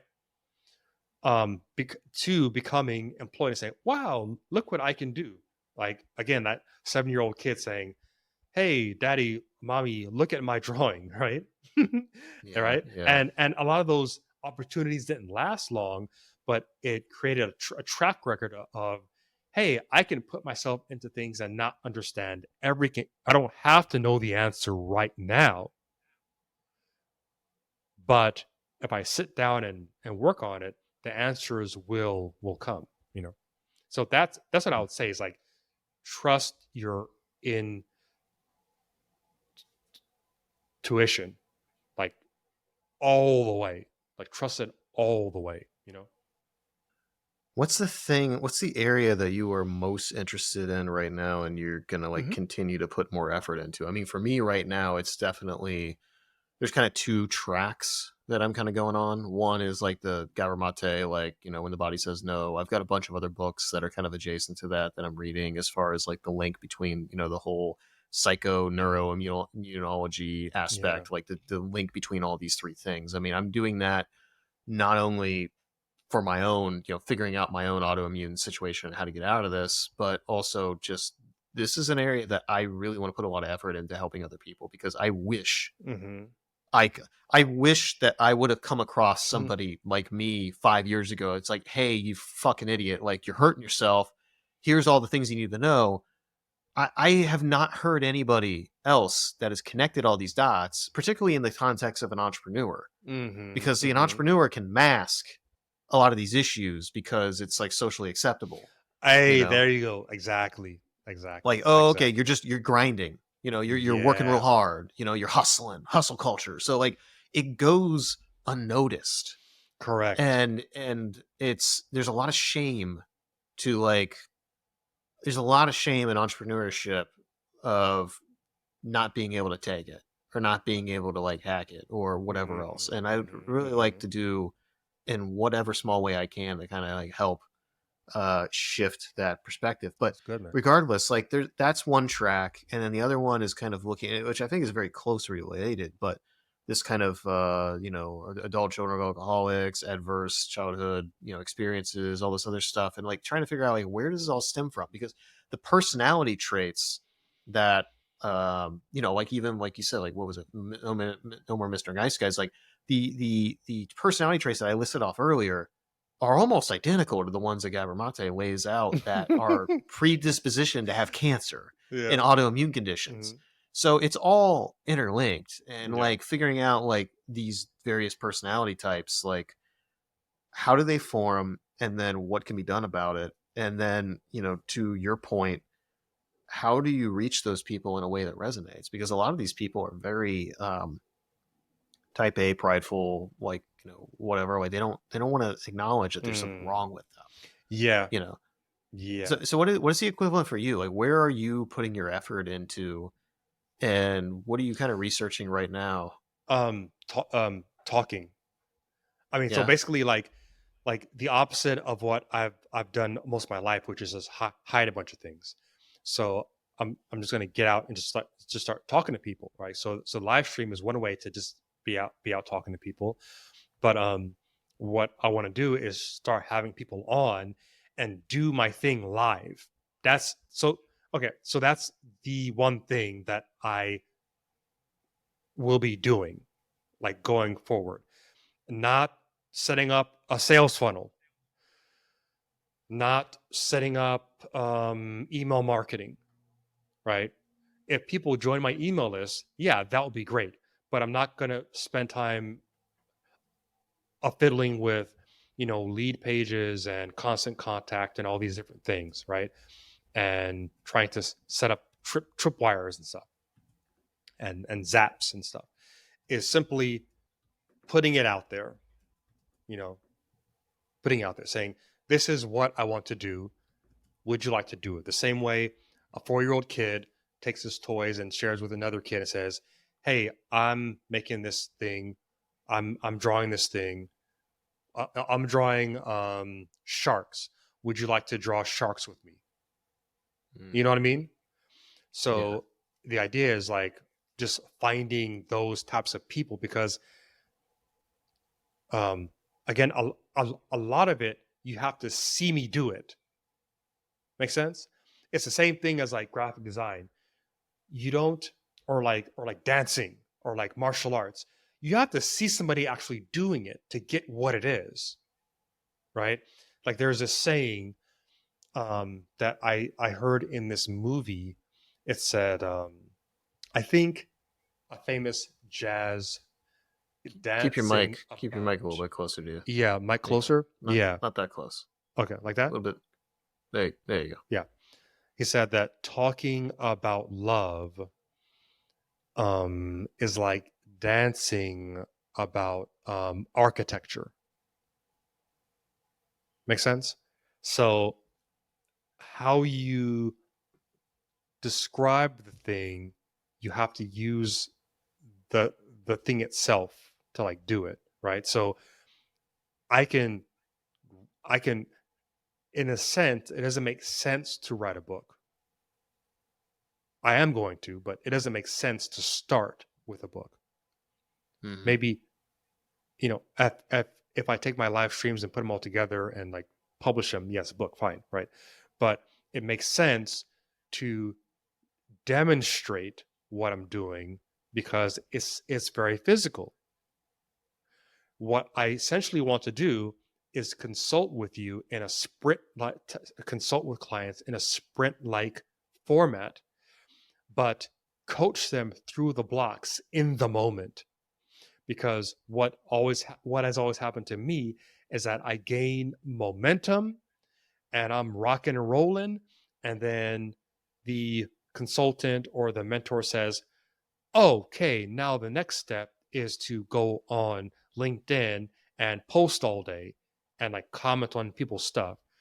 And that took my energy level all the way down. I'm like, I'm not going to do that. Yeah, because it's not for I'm you. not And going to and do that. again, that goes back to like what we were talking about earlier, like those courses or whatever. Like Yes. they have something that works for them, but they're not intuitively looking at you as an individual with your own strengths and Yes. weaknesses. And Yes, that's a good. exactly. There's a person that I know, and they are an advisor, and they're Mhm. really really wise for a certain type of person and a certain type of business. Mhm. But they also often go outside their wheelhouse, and I've just seen the advice that they give being, quite frankly, wrong.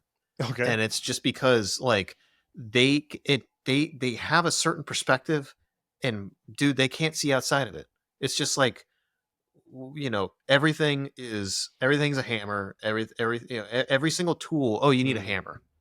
It's like Mhm. okay, no. We actually got to do. We gotta fix this leaky pipe. No. You need a hammer for that. Like that's the exact same thing. I see. Like everything is the exact same solution, and it's sad because like if they just focused Mhm. on that one type of person and on that one type of business, they'd be great Mm. because they're good at that. Exactly, yeah.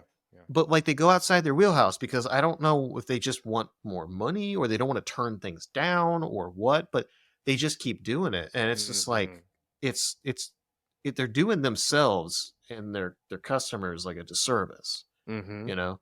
So it's like that's what I kind of see when these people do these big fucking courses or these workshops or whatever. It's like they're all trying to fit people within a same thing, and Yes. that doesn't work. I do think that there could be like when it comes to getting people to, for example, like getting people to educate somebody and trying to open up somebody's perspective on things. Mhm. I do think there can be more universals with that. Yeah. But when it comes to actually how do you apply that to your life, it is so fucking like it is just absolutely so dependent on your characteristics. Mm. If Exactly. you like you said earlier, you have ADHD, someone who's like super process and detail oriented, that is not going to fucking work for them at all. Like Mhm. it's just not going to work. They need something that's that they can process and that they can do within the confines of having a fucking neurodivergent brain. So, Mhm. um, what's the next couple of years look like for you? Yeah, the next couple of years looks like um just unfolding from the being in dialogue with as many people as possible, right? Um, uh, One of the good things I think I mentioned to you, I did a month of like Laurel Portier's like ads coaching program. Is that when you're starting from zero and you don't actually have any clients, what's useful is to have a lot of conversations, because eventually 1 out of 10 or 1 out of 20 people will say, wait, wait, I need to work with you. Right. So, Yeah. and from that, you'll start to find patterns. So I'm at the stage where I'm sort of backtracking and I'm saying, oh, I skipped a step, and that step actually does make sense for me because I do want to have lots of conversations with people. Whereas before I was like, oh, I have to build an email list, right? But an email list is for somebody who already has a sense of who exactly they're going after in the sort of intranet sphere, right? But what I'm going to do is I'm putting things out and seeing what bubbles up. See who comes out of the woodwork and says, "Hey, I saw you on the Josh Boone show. Um, you're the first person I've heard connect this to that. Can we talk?" That makes sense? Mhm. Right. Yeah. So my thing now is just expanding the amount of hours I'm in dialogue with other humans. And what that also does is that helps me sort of de-estrange myself from other humans, because I have this impulse of like, we need to get out of here, Hmm. from like years of from years of trying to avoid people and trying to avoid talking Yeah. to people. Yeah. Is like is I'm building up that muscle of, hey, you're actually perfectly safe talking with somebody. Like, they aren't Mhm. going to jump through the computer and hit you. They aren't going to run, they aren't going to come to your address and come and physically attack you. And yeah, I have those visions in my head, but it's not going to happen. And the more I just expose myself to people, and the more people I meet who actually know what I'm all about, as opposed to these little, like, that app, Lunch Club, where you're doing these Yeah. little nice, half hour to an hour calls, um, is getting increasing the amount of people who know me on a deeper level, who actually know me, and know what I want to do. What also comes out of that is, I the more I talk to people, the more I can come back with notes. I can say, oh, that made sense. Explaining it that way made sense. And I can come up with a list from which I can construct my platform as to what is my main platform. So when I go back to build a website, for example, I have more material to work with. So, so from that, I'm not sure what to call this yet, but from that one uh, critical entry, yeah, from this, my critical entry being talking with people, from that I spin up everything else. Does that make sense? Yeah. Yeah. Absolutely. And Yep. and that's one of the reasons why, like, in our conversation today, it's like, this is a conversation you and I would have normally anyway, but Yeah. like for the recording purposes, it's like, I really like the idea of just narrowing in on like what you're doing with your life right now and what you're working through, Hmm. because I feel like you are the best kind of embodiment of what you're learning. You're going through it yourself, and like, you also are doing it through a very altruistic, you know, perspective, like both for yourself and for other people. You're not just looking at this like, how could I make money doing this, or how could I do this course and scale this or whatever. It's like you legitimately are trying to work on yourself and figure out the best way that works for you and how those principles can help other people. And Yeah. there's an authenticity to it. Um and you probably wouldn't look at it this way, but a patience. Hmm. Like, you have a lot of patience, and you might not view it that way, Hmm. but you're slowly working on this, and it's a thing. And I know you and I talk, like, a couple of years from now we record another one of these things, like, you're going to be further down that path, but you're constantly going to be finding some new horizon and some new area that you can like focus on. It's going to be a Yeah. work in progress for the rest of your life. Yeah. That's one of the Work reasons in why I love progress. having these conversations with you, because you're always diving into something new and interesting, and it's always in the service of like how you can be a better person and how you can have a better relationship with yourself and others. Yeah. So Hey, I think you're going to help a lot of people. um, I want to before we close, I want to mention one example. So the main example in terms of trusting yourself is, when I was a teenager, I used to listen to Loveline when it was on a local LA radio station, K Rock, 10 to Hmm. 10 to midnight. And I really got a lot from Dr. Dr. Drew. Drew. Yeah, Drew. And and it really helped me a lot, because this was the first time I encountered somebody doing psychology like live, like talking to people. And then, like how you mentioned with the Native American example in Dr. Gabor Mate's book, is people will come presenting with one thing, and then he'll ask some off the wall question, and they'll be like, oh yeah, that happened to me. And this like horrible thing, and they're like, yeah, you didn't mention that, right? And Yeah, well, yeah, yeah. and yeah, so I knew that I wanted to be a psychologist when I was 18 years old, and I let other people talk me out of it. But I knew, like, whatever you think, like, it's probably true, probably, like, your intuition most of the time, if not all the time, is true. You don't have to check with anybody. That's my main takeaway I want to give to people. So that's probably the first time, taking this course, this 2-month course I took, this performance coaching course. I've just sort of been unraveling my entire life since then. Mm-hmm. And I was like, wow, I was right. Like, I do love this world. I love this world of, like, that's what I buy. That's what I read. I love this world. I love it. And I love the idea of, like, helping people in ways that they wouldn't be able to help themselves. I genuinely Yeah. love it. Yeah. And the thing I would say on that is, like, to kind of reflect back on, all y'all that are listening, is like, I look at, like we talked about earlier, like, okay, I was diagnosed when I was 23 with ADHD. I was diagnosed with bipolar when I was like Mhm. 29, 30, something like that. I don't know. Um, and, now with this autoimmune condition, which I've basically had for most of my life, but it would always come in waves, and it was never this severe. Mhm. Uh, Mhm. well, there were some flare-ups that were pretty bad, but I just thought those were severe allergies, like allergic responses, Mhm. Mhm. which they kind of were, but not in the essence that we know about allergies.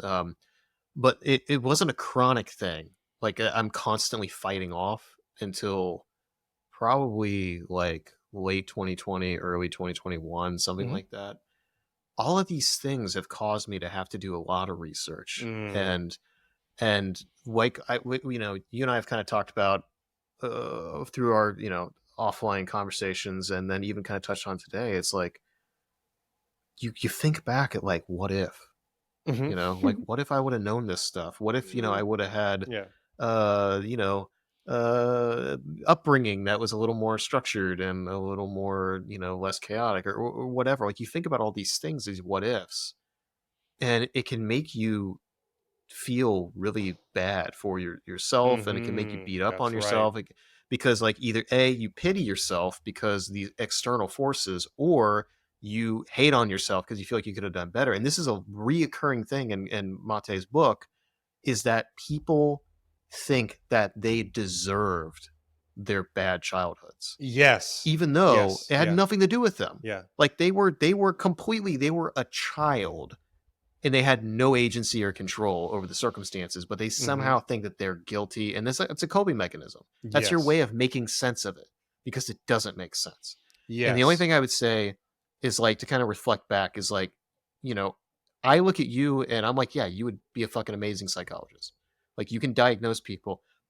If you haven't got it from listening to, like, our conversations together, I have collaborated with this man so many times. We used to do a thing called marketing therapy back when Yeah. Clubhouse first came out. Clubhouse. Yeah. And it was me, you, some other people like Chris Chris. Giuseppini, Yeah. Sam McNerney, a bunch of other people that we had.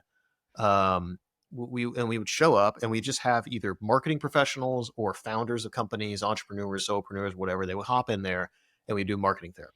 And they would come up, and it was very much so like Loveline, but for marketing. And the thing that happened most of the time is that people thought they had a marketing problem, but really they had a business problem. And people thought they Mm. had a business problem. And if they were a founder or solopreneur, most of the time they had a life problem. Yeah. Yeah. And they there was a disconnect between their business and their life and what they wanted to do with it. Mhm. And but the thing is that you were so fucking good at very quickly, like a Dr. Drew, Yeah. diagnosing somebody's So much problem fun.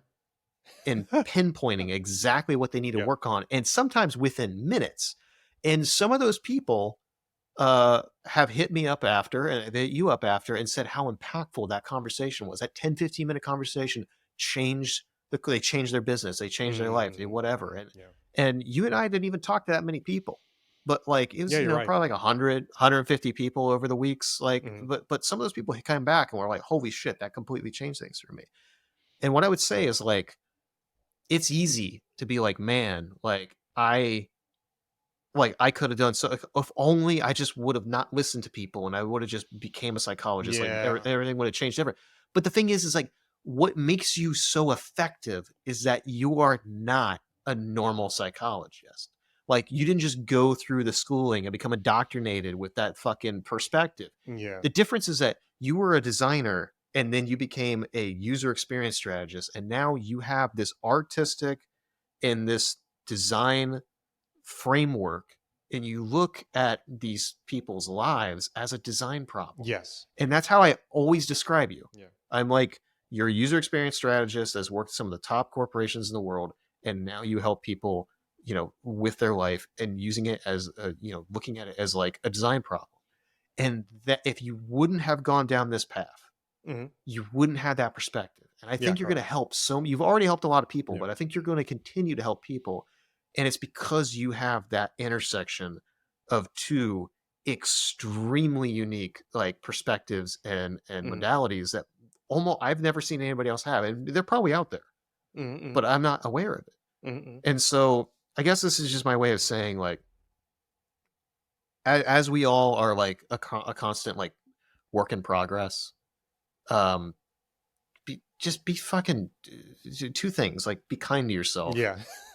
and That's B, hard. realize that all Yeah. these things that got you here are making you stronger. And Yeah. much like how all the people in Mate's book talking about how they have chronic, they have MS or they have ALS, they have all these Mhm. really bad chronic disease, even like myself, they come to the same conclusion that this made them focus on themselves. And this Mhm. made them a better person. And Yeah. even though they had to drudge through some really painful drudgery, Yeah. they got to a better place that they would have never been.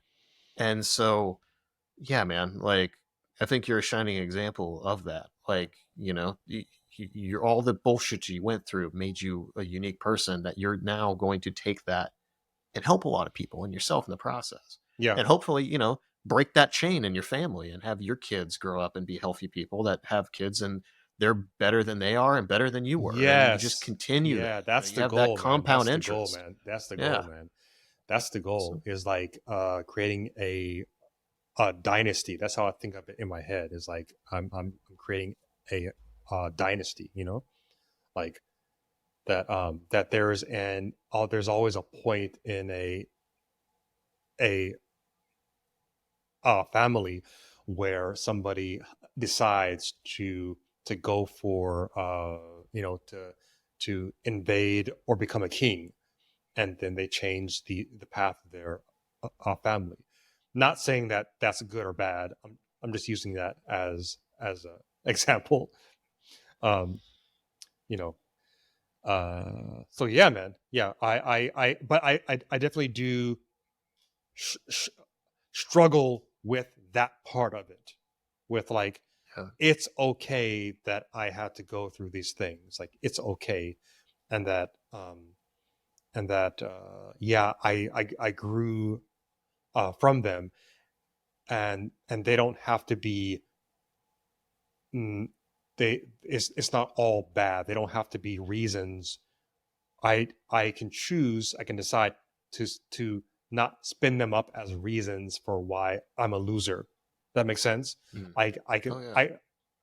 I can spin them the opposite way, the positive way, the creative spiral way of these things are like I went through a very tough like gym experience, so I have these muscles, Absolutely. Before we wrap up, is there anything else you want to say? That's it, man. Anything we didn't touch on? um Honestly, no. I think that's it. I actually talked a lot. I talked a lot about things that I didn't I think I would. So I talked a lot more about things that I really didn't ec- expect to, because I figured they would be good for people. So I went ahead and just talked about them anyway. So it's good. That's the magic of the show, man. Yeah. You never know where it's gonna go. I don't know where the fuck it's gonna go, so it makes it fun. Yeah. All right. So, if you want the Zaid treatment and you want to go on a little love line episode with Zaid, or you think that he could help you, how can people reach you? LinkedIn is the easiest way. LinkedIn, because Cool. I don't have my site set up and stuff yet. But LinkedIn is the absolute best place to find me. LinkedIn. Cool. Yeah. And I'll have the link to that in the show notes. So thank you so much, my friend. Yeah, thank you, man. Yeah, it's good.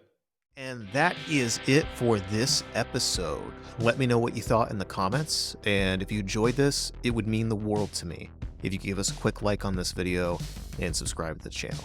I know everybody asks for this, but that really is the best way you can kind of help us out. We'll be able to grow the channel, put more resources into this, and get some of the dream guests that I really want to have on for you guys. Also, if you use podcast apps, be sure to look up The Josh Boone Show on Spotify, Apple Podcast, or wherever the hell you listen to podcasts, and we show up on your feed there too.